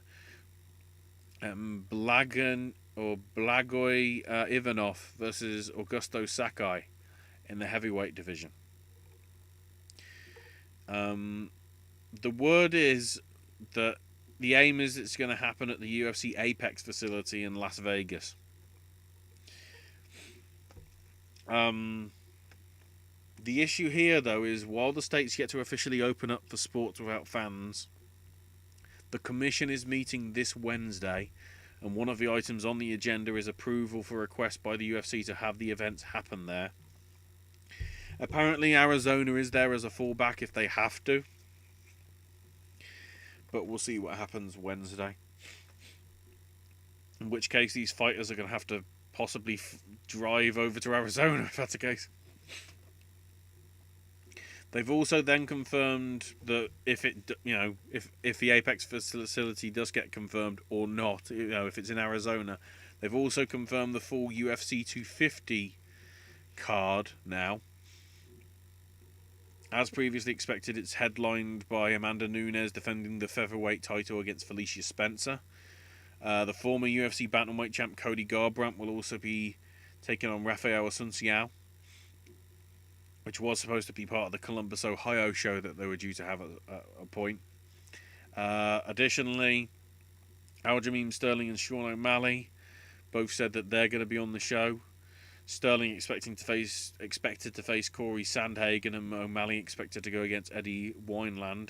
They've also announced a welterweight bout between Neil Magny and Anthony Rocco Martin. But I'll go into more details about that next week, because of course that'll be the following Saturday. So less than 2 weeks, 13 days, if you're watching this live or whatever. Saturday the 6th of June. That UFC 250 pay-per-view and stuff. Why am I humming that? So in terms of the other little bits of news, if I can scroll to them in the right place in my document.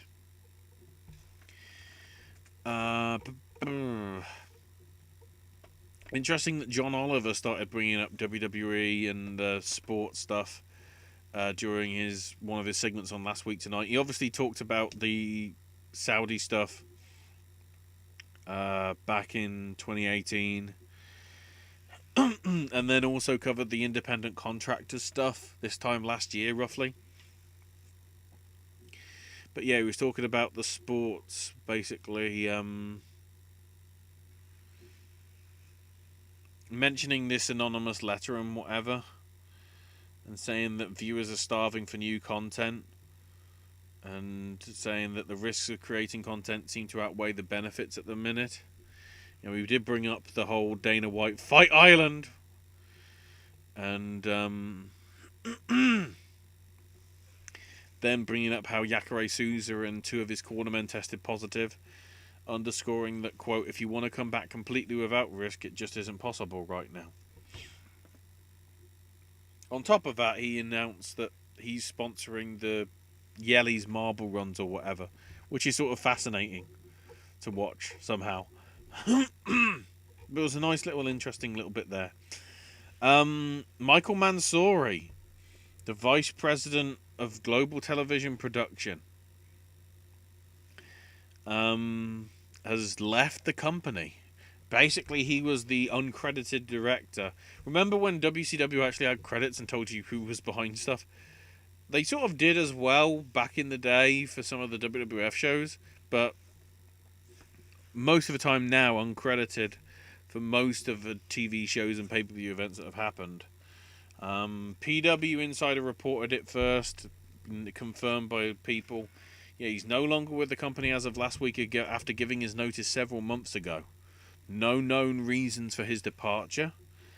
The significance of this is he was considered the replacement for Vince.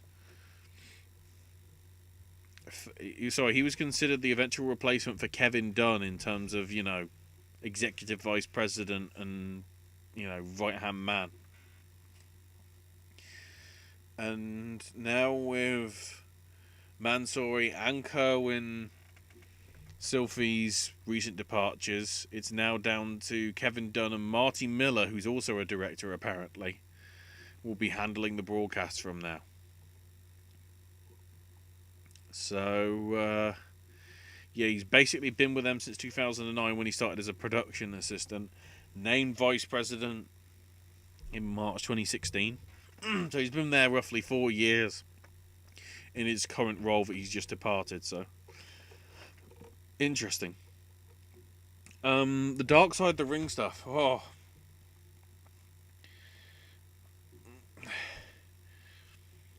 What a documentary. The sort of glimpses of the footage that we had of the Owen incident was, disturbing. And then how Martha sort of proudly, I wouldn't say proudly because it's not the right thing, but has the actual link, the quick strap, the quick release link. She has it. And then the big thing, of course, saying how Owen will never go in the Hall of Fame. Probably at all. Oh wait, I think we might be able to get Owen. In which case, I'm gonna have to do that, and then we'll switch to Donkey on the fly.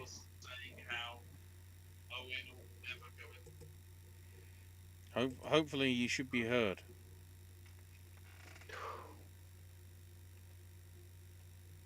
Actually, I might have to do it on the fly anyway. So if I... Can you hear me? Yeah, but very quiet. I can't think. Weird. Hang on.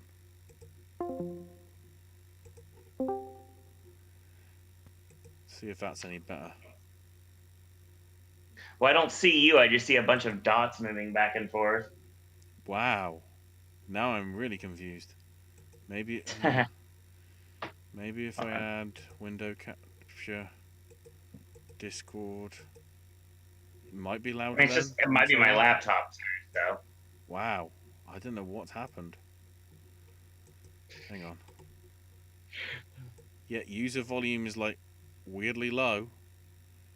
It was not, so it's not any lower than normal. This is annoying. Accurate. Hold on.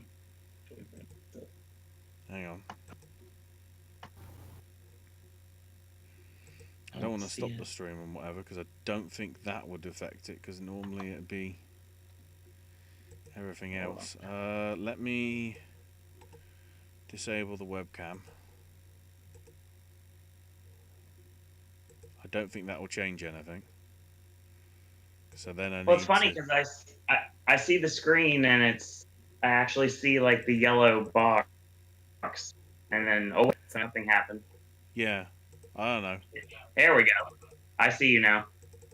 Yeah, well, because I was having the webcam stuff and everything. Mm-hmm. Um, I'm gonna turn you up on the desktop audio and then Sure. change the. Oh, I've got to. Bear with me, guys. Technical stuff. Turn you up to 200 because I don't know what's happening. That'd be the only way I can make Owen somewhat audible for probably most of you and whatever by tweaking it. I don't know what I did wrong, if anything. Who knows? Anyway, so yeah, I guess you jumped on because I was talking about Dark Side the Ring. Of course.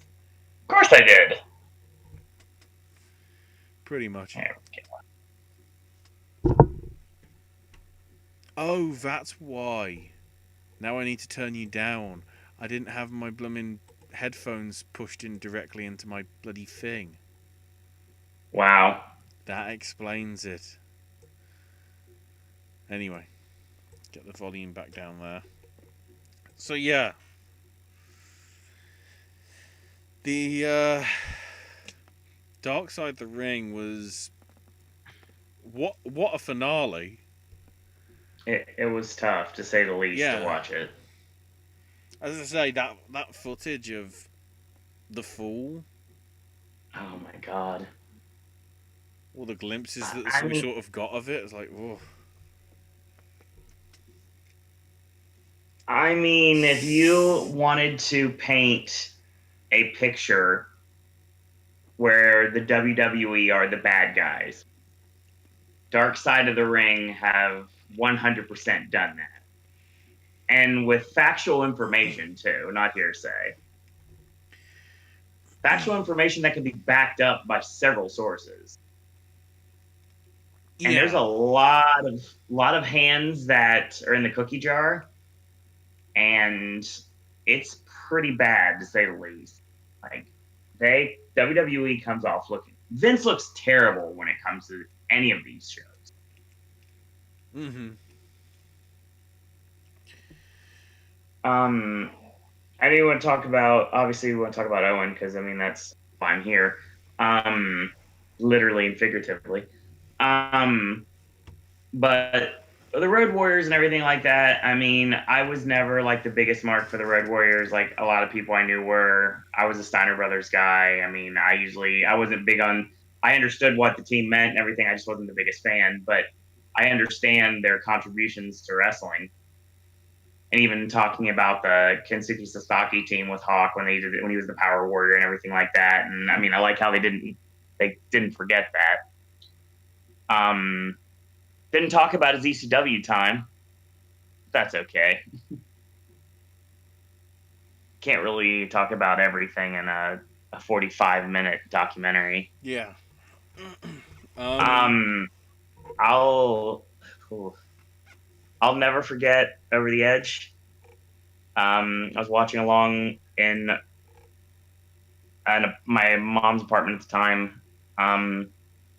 And I remember watching it, and I remember hearing Jim Ross say that there's been an accident, and I thought it was part of the show.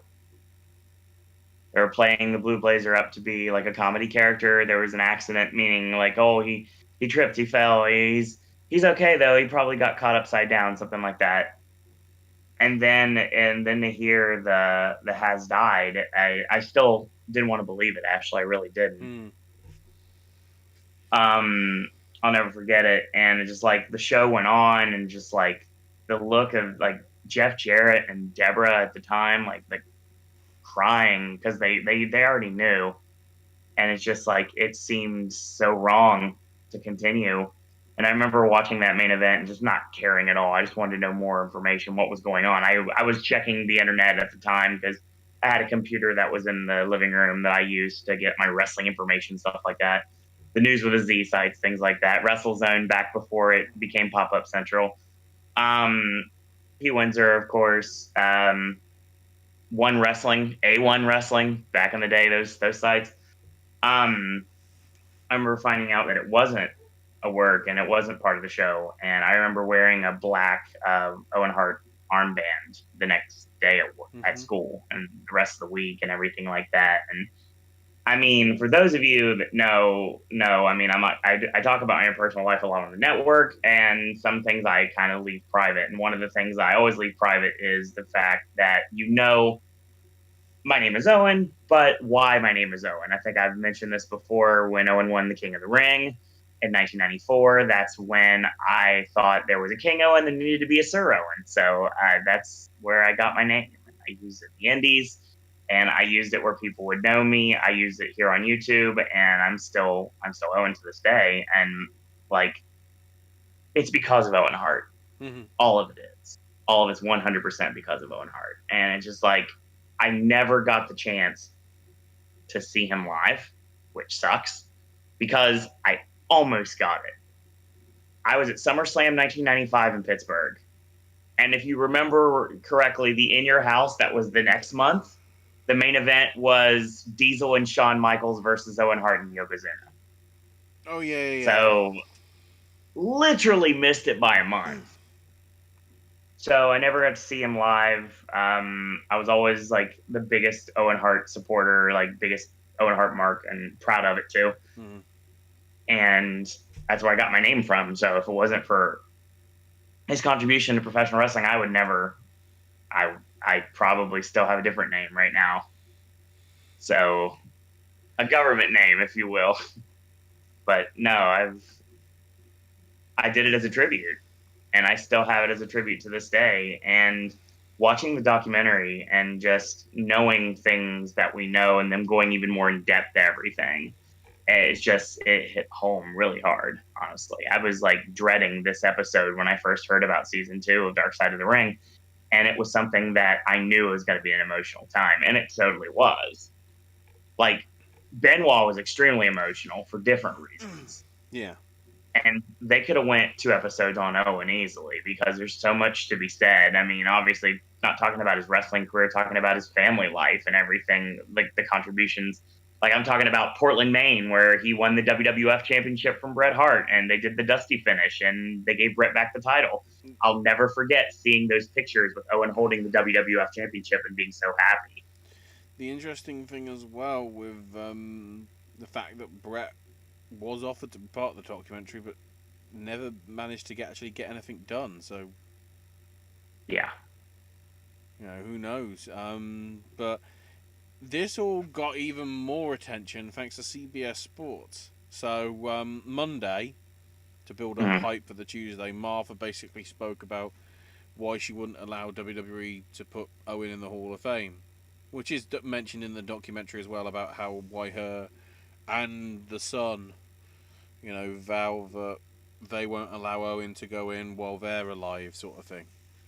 Which makes perfect sense. And now I feel terrible as a fan of his, being one of the ones who, just like almost all of us, was really mad at Martha for not letting Owen have that moment. And now I totally understand. Yeah. She said that there's always been the talk that we want Owen in the Hall of Fame. Their Hall of Fame, they don't have a hallway of fame. It doesn't exist. There's nothing. It's a fake entity. Right. There's nothing real Right. or tangible. It's just an event they have to make money. They put it on TV and Yeah. have a celebration, and it's ridiculous. I'd never entertain it. It's garbage. And we still haven't had action figures. I mean, we've got the merch deal that they're doing with Pro Wrestling Tees, which I'm proud to say is the top selling t-shirt this week and Hmm. probably going to be for a while, and deservingly so. But I mean, when it comes down to it, it's like trying to make money off of a tragedy is just wrong. And some people have gone into the Hall of Fame for personal reasons that don't make any sense. Some of them have been going in for like specific reasons, and this was one of those situations that, yeah, it would be nice to see Owen up in a Hall of Fame presentation to get that new T-shirt or hear all that information. But when it comes down to it, no, because it's not what would have been wanted. Tuesday got interesting though. Not Yeah. just for the other stuff. So, because obviously her stance on what happened and her opinion hasn't changed, Jerry McDevitt, the outside legal counsel of WWE, Oh my God, he is something else. wanted to have basically their side of the argument represented and gave up Yeah. statements himself to CBS Sports. He led the WWE legal team in the case Mm-hmm. and said how Martha talks about the lawsuit is inaccurate and that her lawyer was trying to go about things the wrong way. Quote, what she did whenever this happened is she hired a lawyer in Kansas City who we caught essentially trying to fix the judicial selection process to get a judge that was more to their liking. We caught them and went all the way to the Missouri Supreme Court. The Missouri Supreme Court said we're not going to let this happen. They eventually appointed an independent judge to come in from outside of Kansas to oversee the proceedings. We were basically trying to find out what happened that night. Martha was not even remotely interested in finding out what happened that night. She just wanted to use it as a vehicle to beat up a business that she didn't like that her husband was in.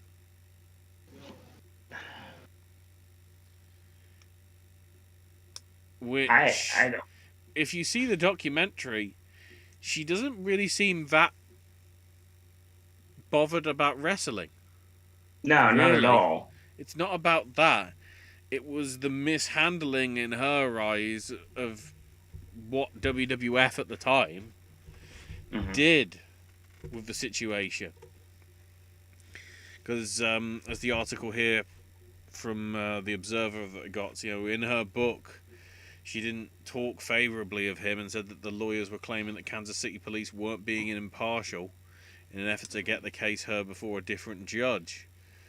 McDevitt then also addressed the rift in the Hart family, which Martha says was caused by Vince.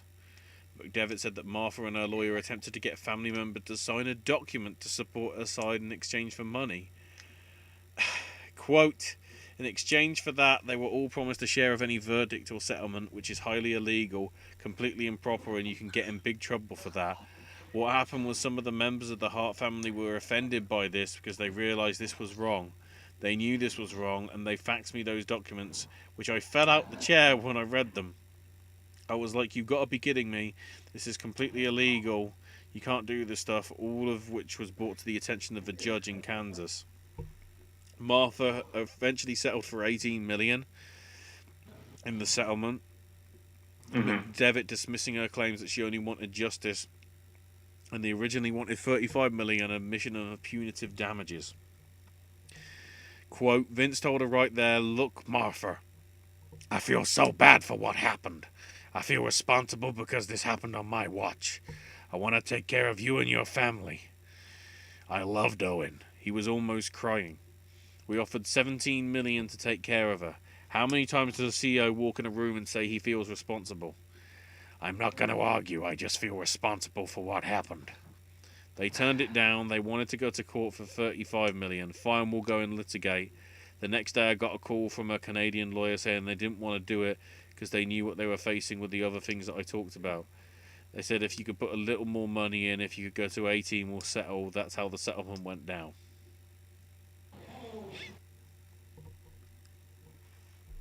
Every day, Vince looks more and more like the bad guy.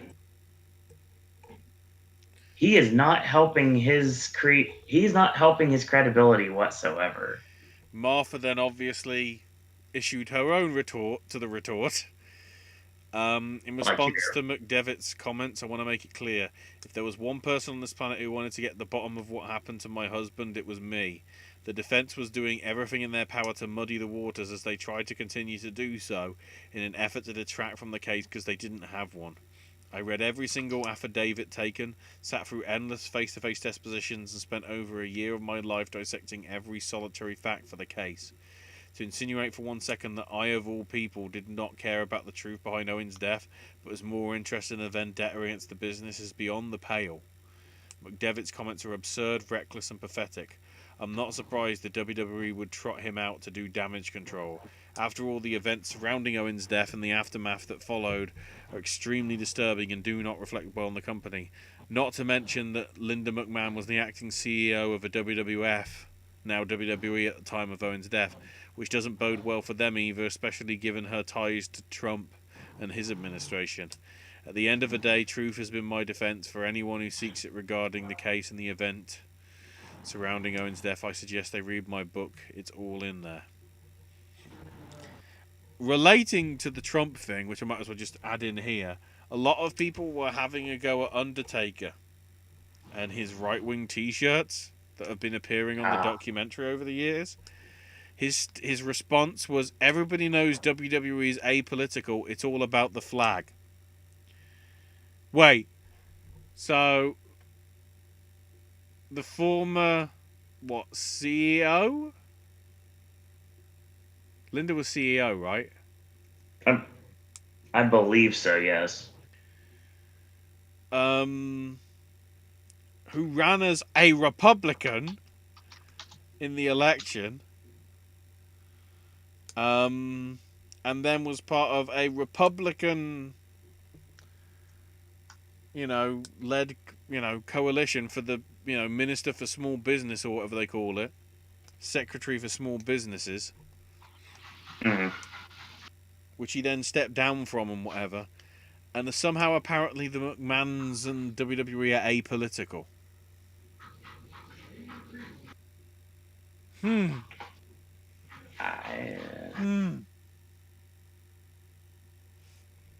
That's all I'm saying.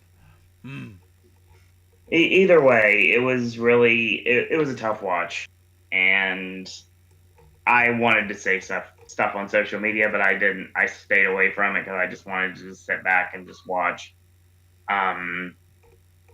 Dark Side is a really good tool for finding out truth about things that have happened in the seedy world of professional wrestling. And I think a third season, I guarantee it's happening. Number one, I can only imagine what the fact that the Owen episode gave them their highest viewers ever, even higher than the 2-part opening for the Benoit incident and whatever. Because people want answers. That's the thing. It's like if you watch most of them they're giving the answers, like except for like Snuka, which of course we don't have answers on that one still. But yeah, I can't think why. Yeah, it's a mystery. No, it was. I don't want to say the word closure. That's not the right word, but I mean it was nice being able to see the good times. See Owen as a family man, and like they didn't gloss over his wrestling because obviously that was the main thing, but it's like they made him more out to be a human being than a professional wrestler too. So yeah, but it was mainly sort of the story that isn't told that much because all you really get is obviously the WWE sort of line and everything else really. And so many people, it's great. A lot of people are starting not to believe anything for his word, which of course doesn't amount to much at this point. But he still has his defenders to this day. He still does. Like there's some good. I'll admit, 100%. There's some good wrestling on NXT. I'm sure there's good wrestling on Raw and SmackDown, but I don't feel right supporting this company right now. I really don't. Looking at the details, massive drop off for the third hour of Raw because I mentioned earlier second lowest, ratings in the modern history show. Also in the modern history of the show. Dropping. 1.8 million roughly for the first 2 hours, but then it just sunk like a trace to 1.64. Craziness. So nearly 200,000 drop by the end. The other ratings, at least on the, it's interesting. AEW saw an increase of 7% from last week. Yep, I saw that. Despite NASCAR airing head-to-head with it. AEW, I don't think, have the same clientele. WWE and NASCAR, maybe so. Considering how most of it, if you look at the the demographics, right? AEW are in the 18 to 49, which is the big one for all of them. Yeah. Well, let me get the other numbers. NXT was down 2% to 592,000. Right. The third lowest combined numbers, admittedly, still. Not as low as last week's were, but still pretty low. But in the key demographic of the 18 to 49, AEW got a 0.26 in the demo, up 13% from last week, and the highest rankings they've had since the pandemic caused caused the changes on the shows and whatever. And was 7th in cable TV for that demographic. NXT fell out the top 50 of a 0.13 down 13. It was 0.13 down 13%. The lowest number that NXT's done in that demo since debuting on the network. Although the overall viewership is only the 5th lowest. And NXT finished just outside the top 50 and 53rd for that category. But yeah, the NASCAR did 2 million. It's still, if you do look at the demographics, the most people that watch any sort of wrestling isn't the younger people. It's either the 18 to 49 or it's the over 50s. That's weird, though. I mean, honestly, I can't imagine. It's like it's strange how things have changed so much, because think about the fact that DDT style comedy in AEW, like the Michael Nakazawa stuff, for example, gets over more with older demographics. I would never imagine that. Well, the AEW is a problem because I think, as Cody said in the post interviews last night that we obviously couldn't cover about because we needed to take it home and whatever. Cody was basically saying he's doing a very Jim Crockett style of wanting to do a show. Absolutely. Whereas Kenny wants to do a DDT style show, which makes sense. And then the thing that will irk Owen, the Young Bucks want to do a Deadpool style thing. Which isn't too dissimilar, really, to the DDT. Because obviously, we see it in Being the Elite a lot. The breaking the fourth wall when he got colour so he could avoid taking out the rubbish. And the wake for Vanguard 1 we're getting on BTE tomorrow. Yeah, even though Neo 1 showed up, so that's been filmed already, so I know for a fact it's happening, and probably more FTR stuff as well.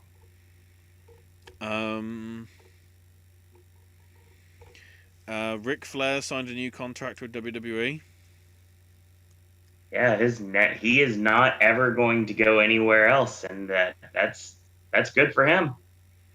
Well, it was announced on the bump that there's going to be a new WWE 24 episode debuting Sunday, June 7th, so in 2 weeks, entitled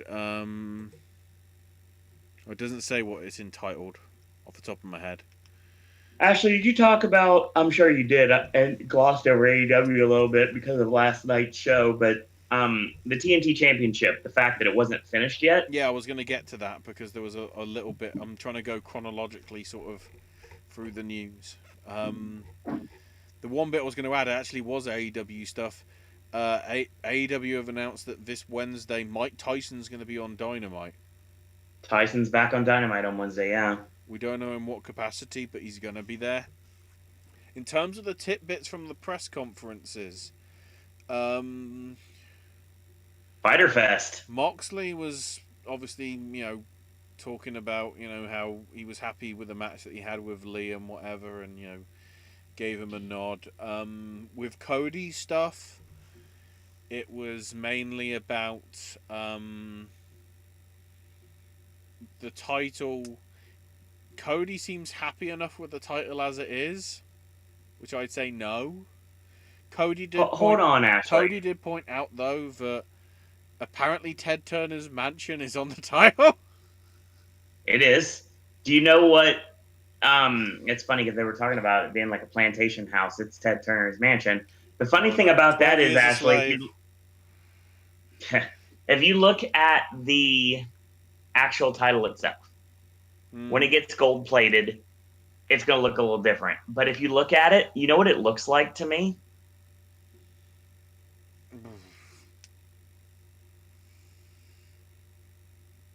I want to say the stupid silver belts and the silver penny belts. No, God, that's the first thing everyone jumps to. It's only because they're red straps. It's the old NWA World Television Championship. Oh, I see what. Yeah, which makes The sense. belt that Bobby Eaton held, the belt that Arn Anderson held. It's an homage to the World Television title. Oh, yeah. Yeah. Dustin and Steamboat went to 15-minute Broadway on WCW Saturday Night. I remember that match. The tidbits that came from Tony. Fyter Fest. No. That's last because we need to talk about the one part of Fyter Fest that's involved in that, and that's Cage. Cage was signed in January despite the fact he was injured. SoCal Uncensored broke it, and they did everything to deny it. Because they were that sure of his talent and whatever that they were willing to sign him injured and make sure he was on the book, sort of thing. Seemingly implying that he's been paid for the last 4 months doing nothing. Some of us have, actually. Well, admittedly, Owen, that's 2 months for you. No, still. I'm talking about, doing Cage has done very little. All I'll say is it's going to make the Melissa Santos appearances on the Twitch streams for Impact a bit more awkward now, considering it's going to be like Moxley showing up on backstage. It's like, is this allowed? I thought you were when you were talking about being important and it being pertaining to Fyter Fest. I thought you'd reveal the fact that the original location for Fyter Fest. No, I was because the thing that ties into Fyter Fest is Moxley is facing Cage at Fyter Fest. That's how it's bridging over. So and the chip being cashed in is forcibly being cashed in on a date because reasons. So hopeful that Fyter Fest will be allowed to have fans. So yeah, the interesting twist, which of course was saved just for the UK journalist for TalkSport, where it's just so happens Fyter Fest was due to take place in the UK. I'm trying to work out where. I guess maybe Fulham Stadium if they wanted to do it there, but I don't know where they'd be able to get. Because if it's Fyter Fest, you'd expect it to be around a fighting tournament, which immediately made me think Evo. Because if Evo's going all digital, maybe they could have had it as sort of an online event on Twitch. With like a button, with like a donate button. Sort of like they did the first time with Fyter Fest, but... I wonder if that's going to tie into CEO Gaming for this year.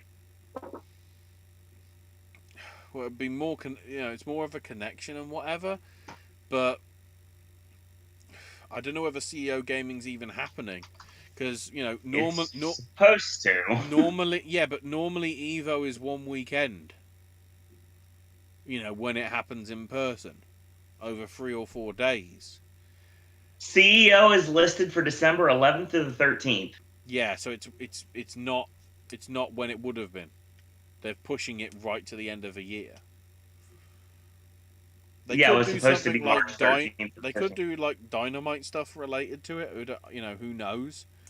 But I thought it might have done because there was CEO Gaming saw what had happened with it, and considering there's a lot of gamers in there, Plus, it would have been an interesting thing at Evo to just have a, okay, it's not a fighting game, but if you Mm. debut the footage of work in progress stuff or whatever for the 2021, I'm going to predict 2021 AEW game Oh, from, for sure. from Aki. Well, not maybe not Aki. Oh, what was it? Bloody, I can't remember the name. Ukes. Ukes, that's it. I'm just thinking Aki because it was them. It was Aki and Ukes back in the day. They want the Aki, No Mercy engine, and I think they're gonna get it. yeah. Well, that'd be more Aki then. Yep. Um, Either way, yeah, it was due to take place in London. As I say, I can't work out where. Instead, it's just going to be like sort of Rebellion was for Impact. It's going to be a Dynamite special program. I'm really hopeful that fans are allowed to this. If they are, then I'm going to do everything I can to make sure I'm in Jacksonville for that. More details will be coming this week, so I guess we'll find out regarding that. I think Maybe they'll run Amway. that's the only little tidbits that I think we got from AEW this week. Yeah. Also trying to see if I can refresh and see if there's any. I'm not seeing anything new. Oh, there is going to be an Inner Circle pep rally on Dynamite this week. Let's see if I can get the details of this from Mr. Dave. Yeah, the segment was announced this afternoon on AEW social media, stemming from the Spring Stampede match. So yeah, all they're saying is that it's an inner city pep rally. Don't know what it's comprising of.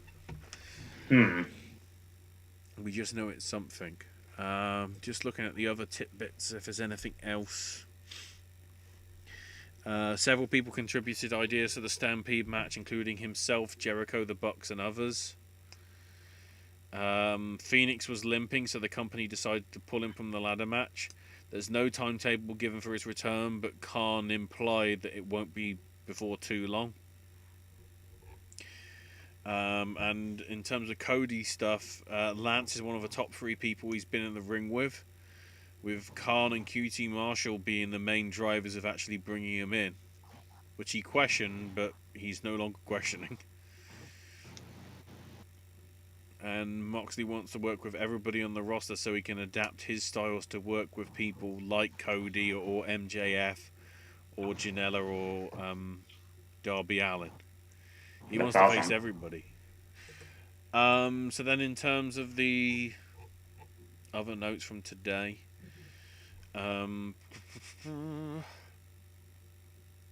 AEW Double or Nothing was number 10 trend on Google on the week. Which would be the I don't know if that's good or well, it's the second most in the history of AEW with 100,000 good searches. answer. So on Friday, the number 1 search topic was Terrace House and Hana Kimura. Just about. On Wednesday, Shad Gaspard was number 1. Number 12 was Joe Rogan, which I might as well mention here. How Rogan signed a reported $120 million deal for his podcast to be exclusive to Spotify for the next 3 years. So it won't be on YouTube and it won't be on any other services. It will just be on Spotify. I don't know how they're going to stream it live on Spotify like they do with the YouTube stuff, so... it appears restrictions on foreign athletes coming to and leaving America will be dropped soon, unlike those of normal citizens, because it's necessary for the NHL because of how many players live outside of America, and then to a lesser extent baseball and basketball. So of course with the sports that probably means that UFC and wrestling will get considered with that as well. So maybe Oh, that's good. Death Triangle might be good. Good. I like Maybe. that. Vampiro is going to be wrestling for CWE in Canada on his first national tour in October and November, including his first show in his original home of Thunder Bay in more than a decade on the 7th of November. In the other little tidbits from the past week, California has talked about opening things up for sports without an audience in the first week of June, as long as cases drop enough. The release of the Young Bucks autobiography has been pushed back a couple of months to November the 17th now. DK Publishing has released a book called WWE Kicking Down Doors about women's wrestling, going from like the days of Wendy Richter and Chyna and Lita right up to the modern day. Are they going to bring up when Fabulous Moolah did the screw job on Richter? Oh boy. Charlie Evans has returned to Australia from the UK, where she's been living and wrestling to be with her family. She's currently in a 14-day quarantine period.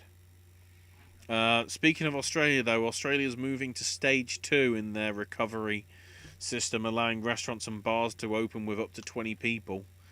The hope is to allow interstate travel by July and travel between Australia and New Zealand possibly then as well. And then because of that, it looks like late July or early August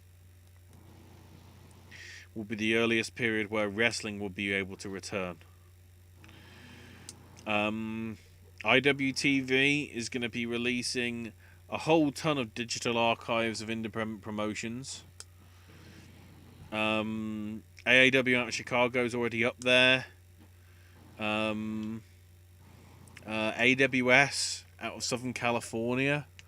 And then the big one, starting June 8th, NWA Wildside. Very interesting. AJ and all that stuff. Speaking of footage, though, Championship Wrestling from Arkansas has folded. And will be offering free access to the network library of 160 hours of footage of wrestlers like Jerry Lawler, AJ, Matt Hardy, Tim Storm, DDP, Jake the Snake, Steiner, Cornette, Finley, the Rock and Roll Express, Dan Severn, Lance Archer, Tammy Sitch, Jim Duggan, and many others. In a statement they said, quote, "We at Championship Wrestling of Arkansas would like to thank the fans for supporting us and helping us to become a premier independent wrestling promotion." Well, it clearly didn't, because it folded. Just saying. CZW put out an official statement regarding hair-pulling catfights, top-heavy and tough, hot and sweaty, and all assets revealed, being used for their specials of past content.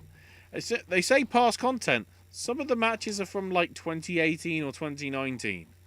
So not that past. The statement read, quote, 2 years ago, CZW entered a licensing agreement with a national media distributor to license the footage. That company has the right to utilize the footage without limitation. They've repackaged and renamed shows as it's their right to do so. Our athletes, regardless of gender, are just that, athletes, whom we are proud of and appreciate. We stand behind the ring action in all our footage.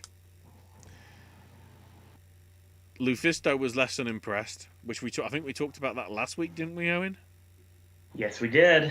However, because the official statement came out, other voices started showing up. Jordan Grace saying, "Just so everyone's aware, there's many women already speaking to lawyers about this, as releases were not signed to authorize licensing footage for profit and distribution." Kimberly also replied, quote, "And I'm certain I never signed an agreement giving you the right to sell my IP, nor did any of the women you're blatantly disrespecting. Or how you told us all you wouldn't book us if you wouldn't fuck us. It's about time the harassment gets exposed." The one thing I did see, is it Chris Levin who refereed in Impact for a bit. I believe so. He said it was great to experience and be with some of the wrestlers there. It was also not great to be in a very toxic environment. So, there's stuff could happen. Stuff could happen. That's all I'm saying. The can needs to be opened a bit more, and stuff might happen. Busted Open Radio, Ricky Stark said that his contract with the NWA has expired and is technically no longer with the promotion. Habib's father, Abdul Manap, that we obviously talked about last week, apparently he's gone back into a coma and is on life support as he continues to fight COVID-19 and his heart attack and whatever. An interesting article from The Athletic, which I haven't been able to look at because it requires a subscription, seems to be implying that Vince might be trying to buy the XFL out of the Delaware bankruptcy court. Saying that, quote, XFL creditors seem to believe that's the case. That's getting interesting. Oh, there we go. The title of the WWE 24 on Ric Flair is Ric Flair The Final Farewell, which will premiere Sunday, June 7th, and then air as an actual program immediately after NXT TakeOver, apparently. WWE has filed a trademark for Death Rebel. Death Rebel? Yeah, but death spelled as in Def Jam. What? DEF. I don't know. I know, but what? I don't know. I might as well mention it here because of trademarks. WWE sent a cease and desist to FTR because the T-shirt has their IP. Because it's their concept of the design. That's crazy. Which is always nice. SoCal Val, Lisa Marie Varon and Mickey James have started a YouTube channel podcast thing called Grown Ass Women. Gore, as they seem to call it. A long time ago. Episode 1 got a little bit curtailed, sort of, because the first video that went up on the channel wasn't their first episode. It was them sort of doing their own sort of respects to Shad and his family and whatever.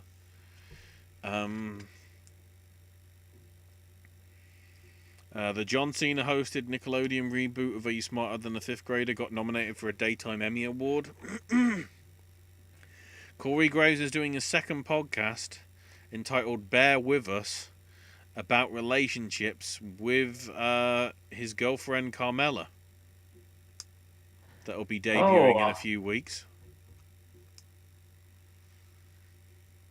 So Corey and Carmella's actually going to become a thing. That's not going to make it awkward at all on commentary when things happen. Wait, yes it is. A few UFC fights further out in the day, further out in the year, I should say, have been confirmed. For the June 20th show, at least on paper, we have Tessia Torres versus Brianna Van Buren and Courtney Casey versus Jillian Robertson. For Alex Caceres and Chase Hoopers have been set for June 6th by the looks of it. Jennifer Maia versus Vivian Adarado is June 27th. July 11th, Paige Van Zant is back, taking on Amanda Ribas. And then Joseph Benavidez and Devason Figueiredo for the vacant flyweight title, set for the following week on July 18th.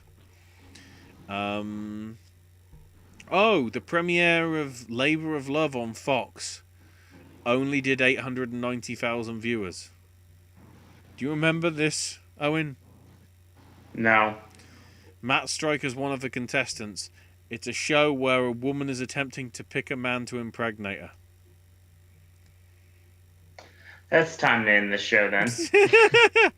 It only did a 0.2 in the demographics, and was the least watched primetime show on any network, be it cable or not not cable. So that show might just get cancelled, and she never gets impregnated, which is probably good. Zachary Wentz at the Rascals, along with Kimberly, got married to each other, which is nice. Cool to see. Ring of Honor is going to be adding a new YouTube show called Ring of Honor Week by Week, debuting this Monday at 1 p.m. Eastern, hosted by Quinn McKay, covering the news of the week and promotion. How is their news of the week? They're not doing anything. This seems confusing. However, just to perk up Owen's interest, there's going to be a Ring of Honor trivia night on the 28th of May at 7 p.m. Eastern on Zoom. I have not done anything with it, and I don't know if I'm going to. It's on a Thursday, so it doesn't clash with anything proper wrestling-wise. My thing is, if it's Ring of Honor trivia, the only experience I so far have of Ring of Honor trivia is that Ring of Honor trivia line where all of a sudden it just becomes, do you want to date women or men? Press this number. Off Brian and Vinny, if you remember that bit. Yeah. So, who knows? A new group of New Japan action figures have been released, including the Los Ingobernables. Yeah. The musical Requiem for a Wrestler, loosely based on the life of the late Ivan Koloff, is going to be having a read-through stream broadcast on the 2nd of June. You know, it's not going to be an actual broadcast of the play, but it's the equivalent of like the table read. So they're going to be performing it still, I guess, but not in costume and not sort of like properly on stage. I think it seems to be like a read-through style presentation of it, apparently. Sarah Logan's in training of hopes of doing an MMA fight. Okay. GCW's launched its Patreon that mentioned last night to Owen. It's going to feature exclusive content. The only thing at the minute it seems to be is that Q&A thing with Nick Gage. At least for the time being. And then, as I promised last night, Dana White spoke about the plans for Fight Island. So it's got to be shouted like that. Right now we're looking at June and we're literally going to knock out 3 or 4 fights in a month. I'm going to stay on the island for a month. I'm going to go stay there. I'll probably be there for the whole month of July. So it looks as if that's the case, Paige Van Zandt versus Amanda Ribas and Joseph Benavidez versus Davison Figueroa. Maybe even also that Jennifer Meyer show at the last week in June might be on Fight Island. Who knows? Wow. The island of fights and stuff.